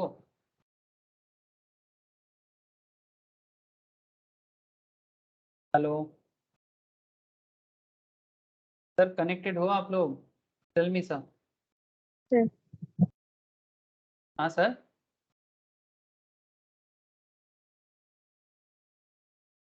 सर आप यहाँ पर टूरिस्ट बना सकते हो ना। जैसे अगर आप कभी जाओगे, राजस्थान घूमने जाते हैं लोग, डेजर्ट देखने के लिए जाते हैं, तो यहाँ पर टूरिस्ट एक्टिविटी हो सकता है। ये इकोनॉमिक यूज हो सकता है, क्योंकि बाकी एरिया में डेजर्ट नहीं है, तो डेजर्ट देखने के लिए लोग जाते हैं सर। यहाँ पर टूरिस्ट यहाँ पर क्या करता है जानते हो? टेंट लगा देता है, टेंट में लोग रहते हैं, काफी खर्चा होता है टेंट पे रखने का। ठीक है। और क्या यूज हो सकता है? सर सोलर पावर के लिए डेजर्ट बहुत अच्छा है सर, क्योंकि डेजर्ट में सन का पावर बहुत हाई होता है। सोलर पावर यहाँ पर बनाया जा रहा है, सोलर एनर्जी क्रिएट किया जा रहा है, बिकॉज साल भर आपको सोलर पावर मिलेगा, मतलब सन का रे मिलेगा, पूरा साल भर मिलता है। और यहाँ से आप सोलर एनर्जी क्रिएट कर सकते हो और इससे इलेक्ट्रिसिटी बना सकते हो, और हो रहा है वो। रिन्यूएबल एनर्जी है, काफी डेवलप कर रहा है, तो ये एक अच्छा काम है। समझ रहे हो सर? पॉसिबल है, बस थोड़ा नॉलेज की जरूरत है सर। यही तो इसी को तो बोलते हैं, नॉलेज अगर है ना, तो आप जो पॉइंट ऑफ व्यू नहीं है ना, वो पॉइंट ऑफ व्यू भी बन सकता है। सिंपल सा बात है। प्रोडक्शन करना है, ऐसा नहीं कि कैसे होगा कैसे होगा, अरे भाई क्या हो सकते वो तो देखो, फिर कैसे होगा देखा जाएगा। आई होप कि माथाয় ঢুকছে, समझ में आ रहा है। अगर कोई डाउट हो तो पूछो सर, कोई डाउट हो तो प्लीज पूछो। तो land is heterogeneous, different land का डिफरेंट यूज। लेबर का काम क्या है मैं बता दिया आपको। ठीक है, लेबर के बारे में भी कुछ कैरेक्टर है, एक बार प्लीज रीड करना। जैसे कि लेबर का मतलब क्या हो गया? लेबर, ह्यूमन एफर्ट को लेबर कहते हैं, है ना सर। ह्यूमन जो एफर्ट देता है वो लेबर है। लेबर पेरिशेबल है, मतलब अगर आप मेहनत एक बार कर दिया ना, उसको वापस नहीं ला सकते, बहुत जल्दी जल्दी खत्म हो जाता है। लेबर लॉस्ट कैनॉट बी क्या completely recovered by extra work, जो लेबर आपने दे दिया ना वो वापस नहीं मिल सकता। Labourer can not store is labour, मतलब आप अपना अंदर का जो श्रम है ना उसको स्टोर नहीं कर सकते। Labour is an active factor, labour is inseparable from the labourer. Labourer से लेबर को अलग करना मुश्किल है, लेबरर से लेबर को अलग करना मुश्किल है। Labour powers differ from labourer to labourer, हर एक लेबर का अपना अपना पावर होता है। लेबर इज मोबाइल, लेबर इधर से उधर हो सकता है, मोबाइल फैक्टर है, मतलब चल के जा सकता है, आज यहाँ काम कर रहा है कल वहां काम करेगा, है ना sir. Labor is mobile factor. Apparently, workers can move from one job to another or from one place to another. However, in reality, there are many obstacles in the way of free movement of labor from job to job, from place to place. बाधा होता है but कर सकता है. There is a rapid adjustment of supply of labor of the demand for it. The total supply of labor cannot be increased or decreased instantly. जल्दी जल्दी नहीं हो सकता, but हो सकता है. Choice between hours of labor and hours of leisure. कितना घंटा काम करेगा कितना घंटा नहीं करेगा ये लेबर को डिसाइड करना पड़ता है, बिकॉज ह्यूमन एफर्ट है ना, थक जाता है, रोबोट नहीं है। आजकल रोबोट से भी काम हो रहा है बट उस तरह से नहीं। कैपिटल मैं ऑलरेडी बता दिया आपको कैपिटल क्या है, बट कैपिटल का भी कुछ टाइप्स होता है, जैसे कि बिजनेस करना है तो फिक्स कैपिटल होगा, सर्कुलेटिंग कैपिटल होगा। फिक्स कैपिटल मतलब which exist in durable shape, जैसे कि अगर आपका कोई परमानेंट शॉप हो गया, ठीक है, टूल्स मशीन्स हो गया, मशीनरीज हो गया, जो लंबा समय के लिए रह जाता है। सर्कुलेटिंग मतलब another term of type of capital which perform its function its production in a single use, it is not available for further use. For example, seeds, fuel, raw materials, एक बार यूज कर दो तो और नहीं मिलेगा, लेकिन वो सर्कुलेट होके कुछ और बन जाएगा। जैसे अगर आपके पास पेड़ लगाने का सीड्स है, सीड्स बन के बड़ा हो जाएगा, पेड़ बन जाएगा। फ्यूल एक बार यूज कर दोगे, सर्कुलेट होके गाड़ी चला लेगा। रॉ मटेरियल्स से फिनिश गुड्स में बदल जाएगा, कुछ ना कुछ बना के आपके सामने हाजिर कर देगा। Circulating capital. रियल कैपिटल जैसे कि फिजिकल गुड, जैसे कि building, plant, machine etcetera. Human capital, human skill, दिमाग, आपका एबिलिटी, ये सब ह्यूमन कैपिटल है जो किसी भी चीज को बना सकता है। जैसे मैं अभी आपको बता रहा था ना कि आप चाहो तो टूरिस्ट स्पॉट क्रिएट कर सकते हो, आप चाहो तो उसको सोलर पावर बना सकते हो, इसको कहते हैं स्किल। ऐसा और भी स्किल्स है, आप चाहो तो मोबाइल फोन बना सकते हो, स्किल बनाओ, स्किल डेवलप करो, ऑटोमेटिकली कंट्री डेवलप कर जाएगा। इसको ह्यूमन कैपिटल बोलते हैं, ह्यूमन रिसोर्स भी कहा जाता है।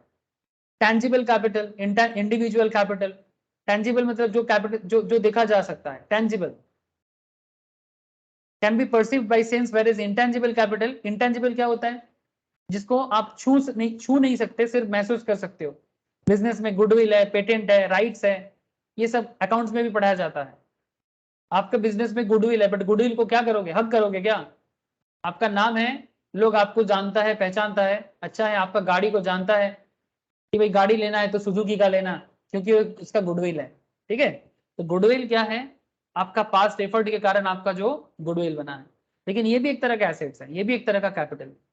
Individual capital, in personal property owned by individual और a group of individuals. Social capital क्या है, what is social capital sir? सामाजिक कैपिटल क्या होता है सर? समाज में जैसे मानो गवर्नमेंट की तरफ से रोड बनाया जाता है, ब्रिजेस बनाया जाता है ना, कैपिटल फॉर्मेशन करना पड़ता है। गवर्नमेंट लेवल में कैपिटल को फॉर्म करने का जरूरत पड़ता है सर।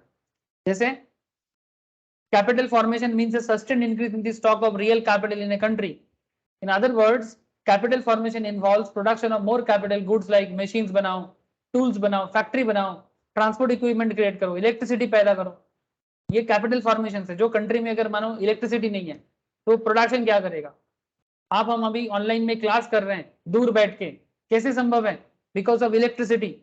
इलेक्ट्रिसिटी ना होता तो आज शायद ऑनलाइन क्लास भी पॉसिबल ना होता, इसका रिकॉर्डिंग भी पॉसिबल ना होता, है ना। Electricity is very important. The capital formation is also known as investment. Capital formation को इन्वेस्टमेंट भी कहा जाता है।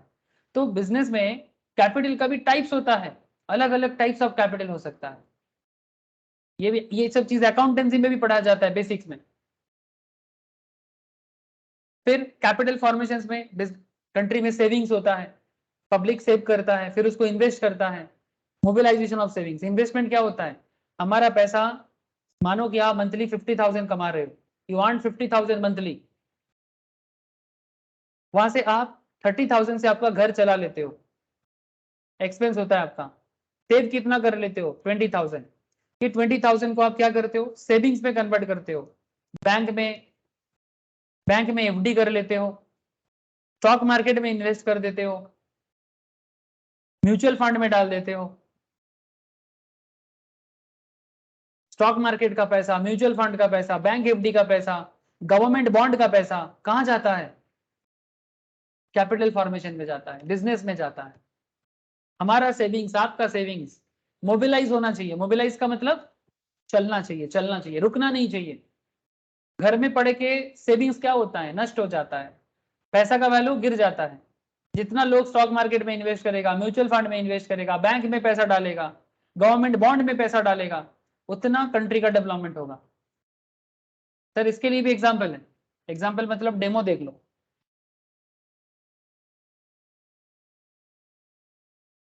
नेशनल स्टॉक एक्सचेंज के साइड में चले जाते हैं, यहाँ पर जाओगे ना, आपको अलग अलग इन्वेस्ट का मौका मिलेगा। ये देखो कितना सारा चीज है आपको इन्वेस्ट करने के लिए, कितना सारा चीज है। ये देखो, आप इंडिसेस में इन्वेस्ट करो, इक्विटी में करो, डेरिवेटिव में करो, ठीक है। ये सब मैं स्टॉक मार्केट क्लास में पढ़ाता हूँ, डेली मॉर्निंग में पढ़ाता हूँ सर, ठीक है। मेरा डेली मॉर्निंग में स्टॉक का क्लास रहता है, वहां पर मुझे पढ़ाना पड़ता है, ठीक है। म्यूचुअल फंड का क्लास होता है, स्टॉक मार्केट का क्लास होता है, बॉन्ड क्या होता है, ये सब चीज बताया जाता है। मतलब बताया तो जाता है, साथ में इन्वेस्ट कैसे करना है, सीखना है कैसे, वो सब सिखाया जाता है। नेशनल स्टॉक एक्सचेंज के थ्रू से बॉन्ड में इन्वेस्टमेंट क्या होता है, ठीक है। Excuse me sir. हाँ बोलो सर। सर मैं थोड़ा म्यूचुअल फंड का थोड़ा डीपली बताएंगे, म्यूचुअल फंड क्या है? म्यूचुअल फंड क्या है? सर म्यूचुअल फंड बस इतना समझ लो कि, क्या बताएं आपको, चलो एक फैक्ट शीट दिखा देते हैं। ये मेरा एक इन्वेस्टमेंट है, मैं उसी से आपको बता देता हूँ। ये मैं stock market mutual fund class में भी समझाता हूँ। म्यूचुअल फंड क्या करता है? अलग अलग लोगों से पैसा लेता है, फिर उससे एक फंड बनाता है, ठीक है। जैसे मानो कि ये पराग पारिक बोल के एक म्यूचुअल फंड कंपनी है, अच्छा कंपनी है, गवर्नमेंट रजिस्टर्ड कंपनी है, नो प्रॉब्लम। ये इनको बोलते हैं फंड मैनेजर। क्या बोलते हैं इनको? Fund manager. Fund fund manager मतलब एएमसी, एसेट मैनेजमेंट कंपनी के अंदर होता है। बेसिकली पराग पारिक क्या है? एक एसेट। अब म्यूट कर लो आप, ठीक है, बैकग्राउंड नॉइज रिकॉर्डिंग प्रॉब्लम करेगा, म्यूट कर लो, मैं पूछ लूंगा। एसेट मैनेजमेंट कंपनी क्या करता है? फंड मैनेजर रखता है। बेसिकली जो जिसका कंपनी है वही फंड मैनेजर होता है ज्यादातर केस में। जैसे राजीव ठक्कर इस पर्टिकुलर फंड का मैनेजर है, और भी लोग होते हैं, कोई इक्विटी समझता है, तो कोई बॉन्ड समझता है, कोई डेब्ट समझता है। ये सब क्या है, मैं डिटेल्स में कभी बात करूंगा आप लोगों के साथ, जैसे अकाउंटेंसी में सीखोगे मैं सर आपके इक्विटी पास। क्या है सर? हाँ बोलो। सर मुझको बहुत सारा कारण समझ में नहीं आया, जैसे इक्विटी क्या है? सर इक्विटी मतलब जो स्टॉक होता है ना, उसको इक्विटी बोलते हैं। मतलब कंपनी का स्टॉक में जो इन्वेस्टमेंट होता है, जिसमें ओनरशिप मिलता है, उसको इक्विटी बोलते हैं, ठीक है। डेब्ट मतलब लोन होता है, मतलब लोन फंड, मतलब कंपनी को लोन चाहिए, आप लोन प्रोवाइड करते हो। इक्विटी में कंपनी का इंटरेस्ट देने का जरूरत नहीं पड़ता, कंपनी आपको सिर्फ शेयर होल्डिंग देता है, बदले में आप इनकम करते हो। डेब्ट मतलब कंपनी आपसे लोन मांगता है, ठीक है। तो ओवरऑल तो जैसे, हाँ बोलो सर। बोल रहा हूँ, कंपनी चलाने के लिए हम जो पैसा देते हैं, तो अगर कंपनी चलाने के लिए जो हम ओनर को जो पैसा दे रहे हैं वही होता है इक्विटी। ये सर ओनर फंड होता है इक्विटी, मतलब अगर आप कंपनी पे पैसा डाल रहे हो ना, वो आपकी कंपनी का ओनर बन जाते हो, परसेंटेज का ओनर, ठीक है।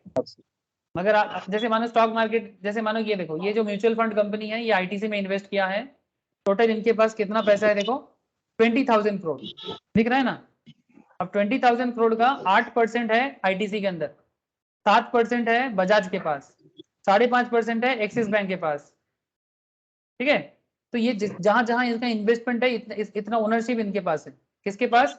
पराग पारिक म्यूचुअल फंड कंपनी के पास, ठीक है। तो हेलो तो इसका जो प्रॉफिट होगा, एनुअली जो प्रॉफिट होगा, तो उसी हिसाब से तो शेयर मिलेगा, इतना परसेंटेज हाँ, अब वो उसको डिविडेंड जिसने कहते हैं। इन्वेस्ट किया है हाँ, उसको प्रॉफिट जो होगा, यस, वो प्रॉफिट कमा के आपको डिविडेंड तो देगा। उसी हिसाब से ठीक है सर, ये एक बहुत तो बड़ा उसका डिटेल्स उसका कॉन्सेप्ट है। हाँ बोलो। बोल रहा हूँ, इसका कुछ कॉन्ट्रैक्ट होता है कि उसको कितना परसेंट যেটাকে বাংলাতে বলে লাভাংশ। नहीं, कॉन्ट्रैक्ट कॉन्ट्रैक्ट तो प्रॉफिट का कॉन्ट्रैक्ट नहीं होता है। मैं समझ गया आपका पॉइंट, आप सुन लो मेरा बात एक बार। इक्विटी में कोई कॉन्ट्रैक्ट नहीं होता है, दो तरह का इक्विटी होता है, मतलब शेयर भी दो तरह का होता है, एक इक्विटी शेयर होता है और एक प्रेफरेंस शेयर होता है। इक्विटी शेयर में कोई परसेंटेज का कॉन्ट्रैक्ट नहीं होता, प्रेफरेंस शेयर में हो सकता है, बट प्रेफरेंस शेयर कंपनी उतना ज्यादा इशू नहीं करता। ठीक है सुब्रत, नहीं, अगर अगर तुम 1 लाख हाँ रुपया बोलो। खर्चा हुआ है, हाँ बोलो। देखिए 1 लाख रुपया खर्चा हुआ है, तो उसके लिए अगर इसमें अगर सोच लो 20,000 दिया है, तो उसके हिसाब से उसको प्रॉफिट भी मिलेगा ना एनुअली। 20,000 इसमें इन्वेस्ट किया है, नहीं, वैसा वैसा तो नहीं एक होता है। का खर्चा हुआ तो वैसा नहीं होता है, कंपनी जो इनकम करेगा, कंपनी अपना प्रॉफिट का पार्ट उसको डिस्ट्रीब्यूट करेगा।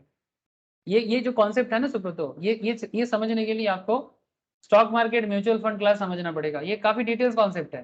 ठीक है, या फिर जैसे जैसे आपका अकाउंटेंसी का नॉलेज बढ़ेगा तब भी आप समझ पाओगे। मतलब यहाँ पर मैं आपको बस इतना समझ सकता हूँ कि म्यूचुअल फंड क्या है, आपने मुझे पूछा, मैं थोड़ा सा आपको सिंपल बता रहा हूँ। It's a huge topic. इसके ऊपर सिर्फ म्यूचुअल फंड के ऊपर मेरा 30 से 40 लेक्चर्स चलता है। मैं आपको एक छोटा सा पॉइंट में बस इतना समझा रहा हूँ, अभी धीरे धीरे सब बताऊंगा जब आप स्टॉक मार्केट भी करोगे, आपको और समझ में आ जाएगा सर। बस आप इतना समझ लो कि कंपनी क्या करता है। जैसे मानो कि ये अलग अलग लोगों से पैसा लिया, मेरा पैसा है, किसी और का भी पैसा है, बहुत सारे लोग सब मिलके इनके पास 20,000 करोड़ का है। अब ये 20,000 करोड़ ये मार्केट में अलग अलग फंड में डाला, अलग अलग कंपनी में डाला। ठीक है, इतना इतना परसेंटेज करके, और सिर्फ कंपनी में ही नहीं डाला, फॉरेन कंपनी में भी डाल सकता है। जैसे देखो यहाँ पर ये पैसा गूगल में भी इन्वेस्ट किया गया है, फॉरेन कंपनी, यूएस में। माइक्रोसॉफ्ट में भी इसका इन्वेस्टमेंट है, अमेजन में भी इसका इन्वेस्टमेंट है, फेसबुक में भी इसका इन्वेस्टमेंट है, सुजुकी में भी इसका इन्वेस्टमेंट है। कुल मिला के इंडिया का कंपनी में 66%, बाहर की कंपनी में 29%। और कुछ है गवर्नमेंट बॉन्ड वगैरह में, गवर्नमेंट बॉन्ड या डेब्ट मार्केट बोलते हैं इसको। ठीक है, ऑलमोस्ट 4% के आसपास गवर्नमेंट बॉन्ड वगैरह में है। मतलब सरकार क्या करता है, हमसे लोन लेता है, मतलब म्यूचुअल फंड कंपनी का पैसा गवर्नमेंट के पास चला जाता है। मतलब हमारा पैसा म्यूचुअल फंड कंपनी ने लिया, म्यूचुअल फंड कंपनी का पैसा सरकार ने लिया। सरकार क्या क्या करता है, कहीं पर इलेक्ट्रिफिकेशन के लिए लेता है, कहीं पर रोड बनाने के लिए लेता है, नेशनल हाईवे अथॉरिटी लेता है, रूरल इलेक्ट्रिफिकेशन डिपार्टमेंट लेता है, अलग अलग और भी बहुत सारा है। ये जो एक बॉन्ड है, ये जो म्यूचुअल फंड है, इक्विटी म्यूचुअल फंड है। कुछ म्यूचुअल फंड होता है जो डेब्ट के बेसिस में भी बनता है। तो क्या करेगा, ये जो टोटल फंड है, ये फंड का पैसा मार्केट में डाल देगा, कंपनी बिजनेस करेगा, अगर प्रॉफिट करेगा तो आपको रिटर्न देगा।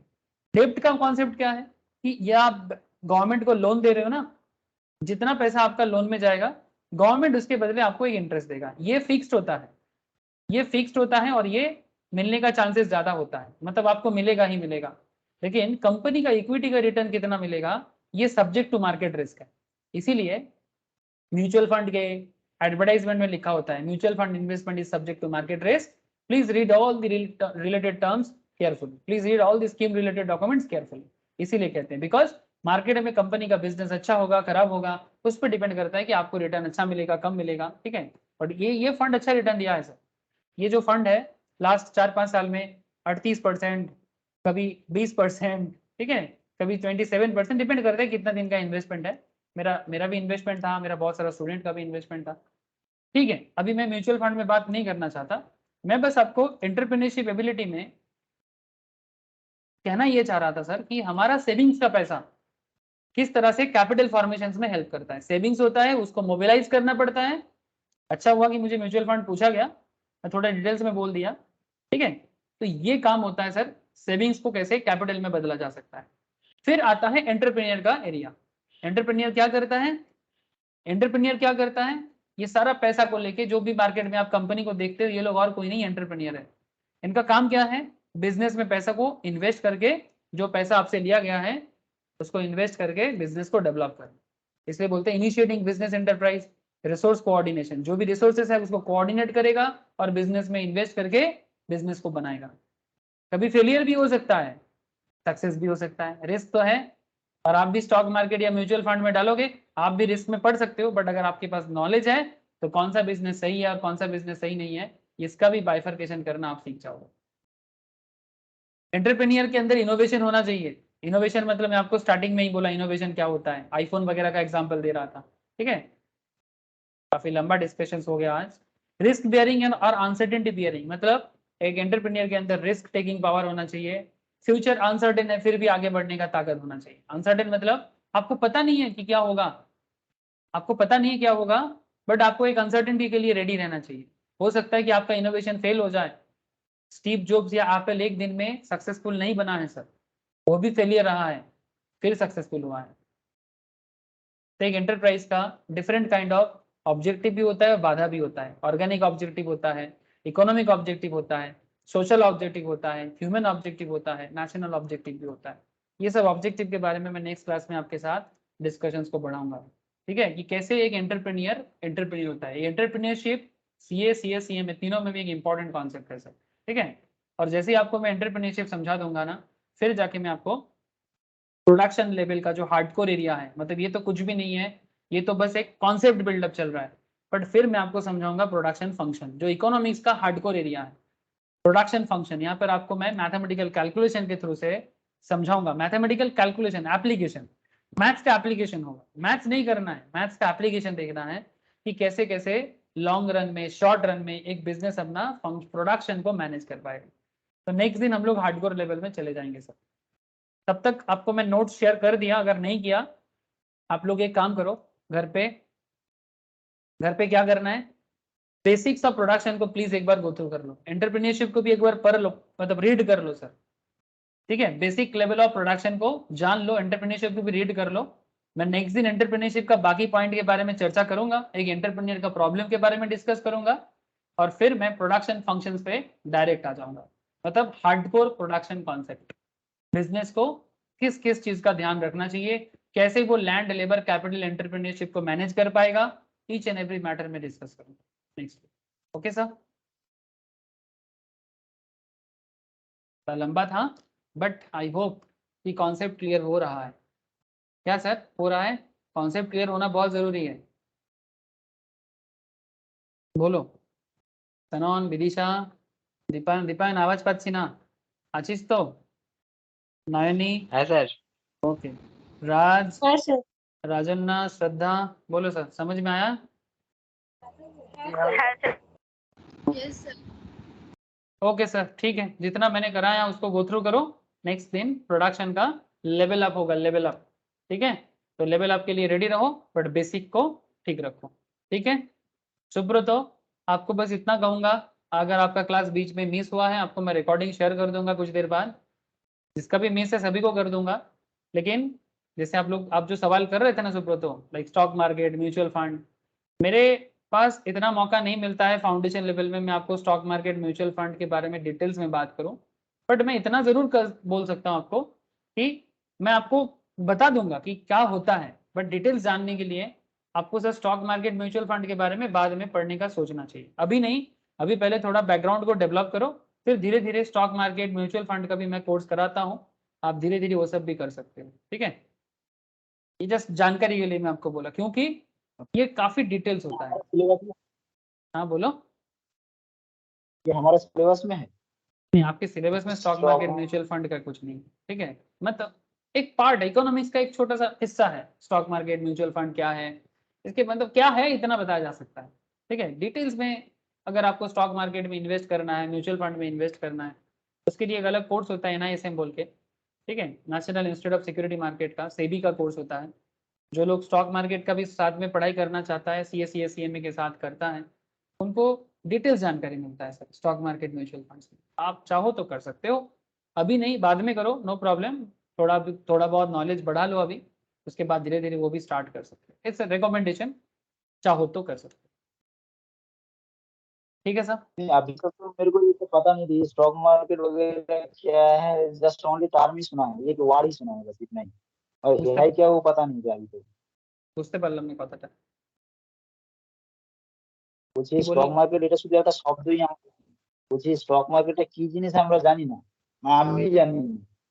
কিন্তু just শুধু শব্দ শুনেছি, এটা ফিল্মে হোক যে স্টক মার্কেট। না না, এটা একটা huge area. Stock stock market is market a huge area.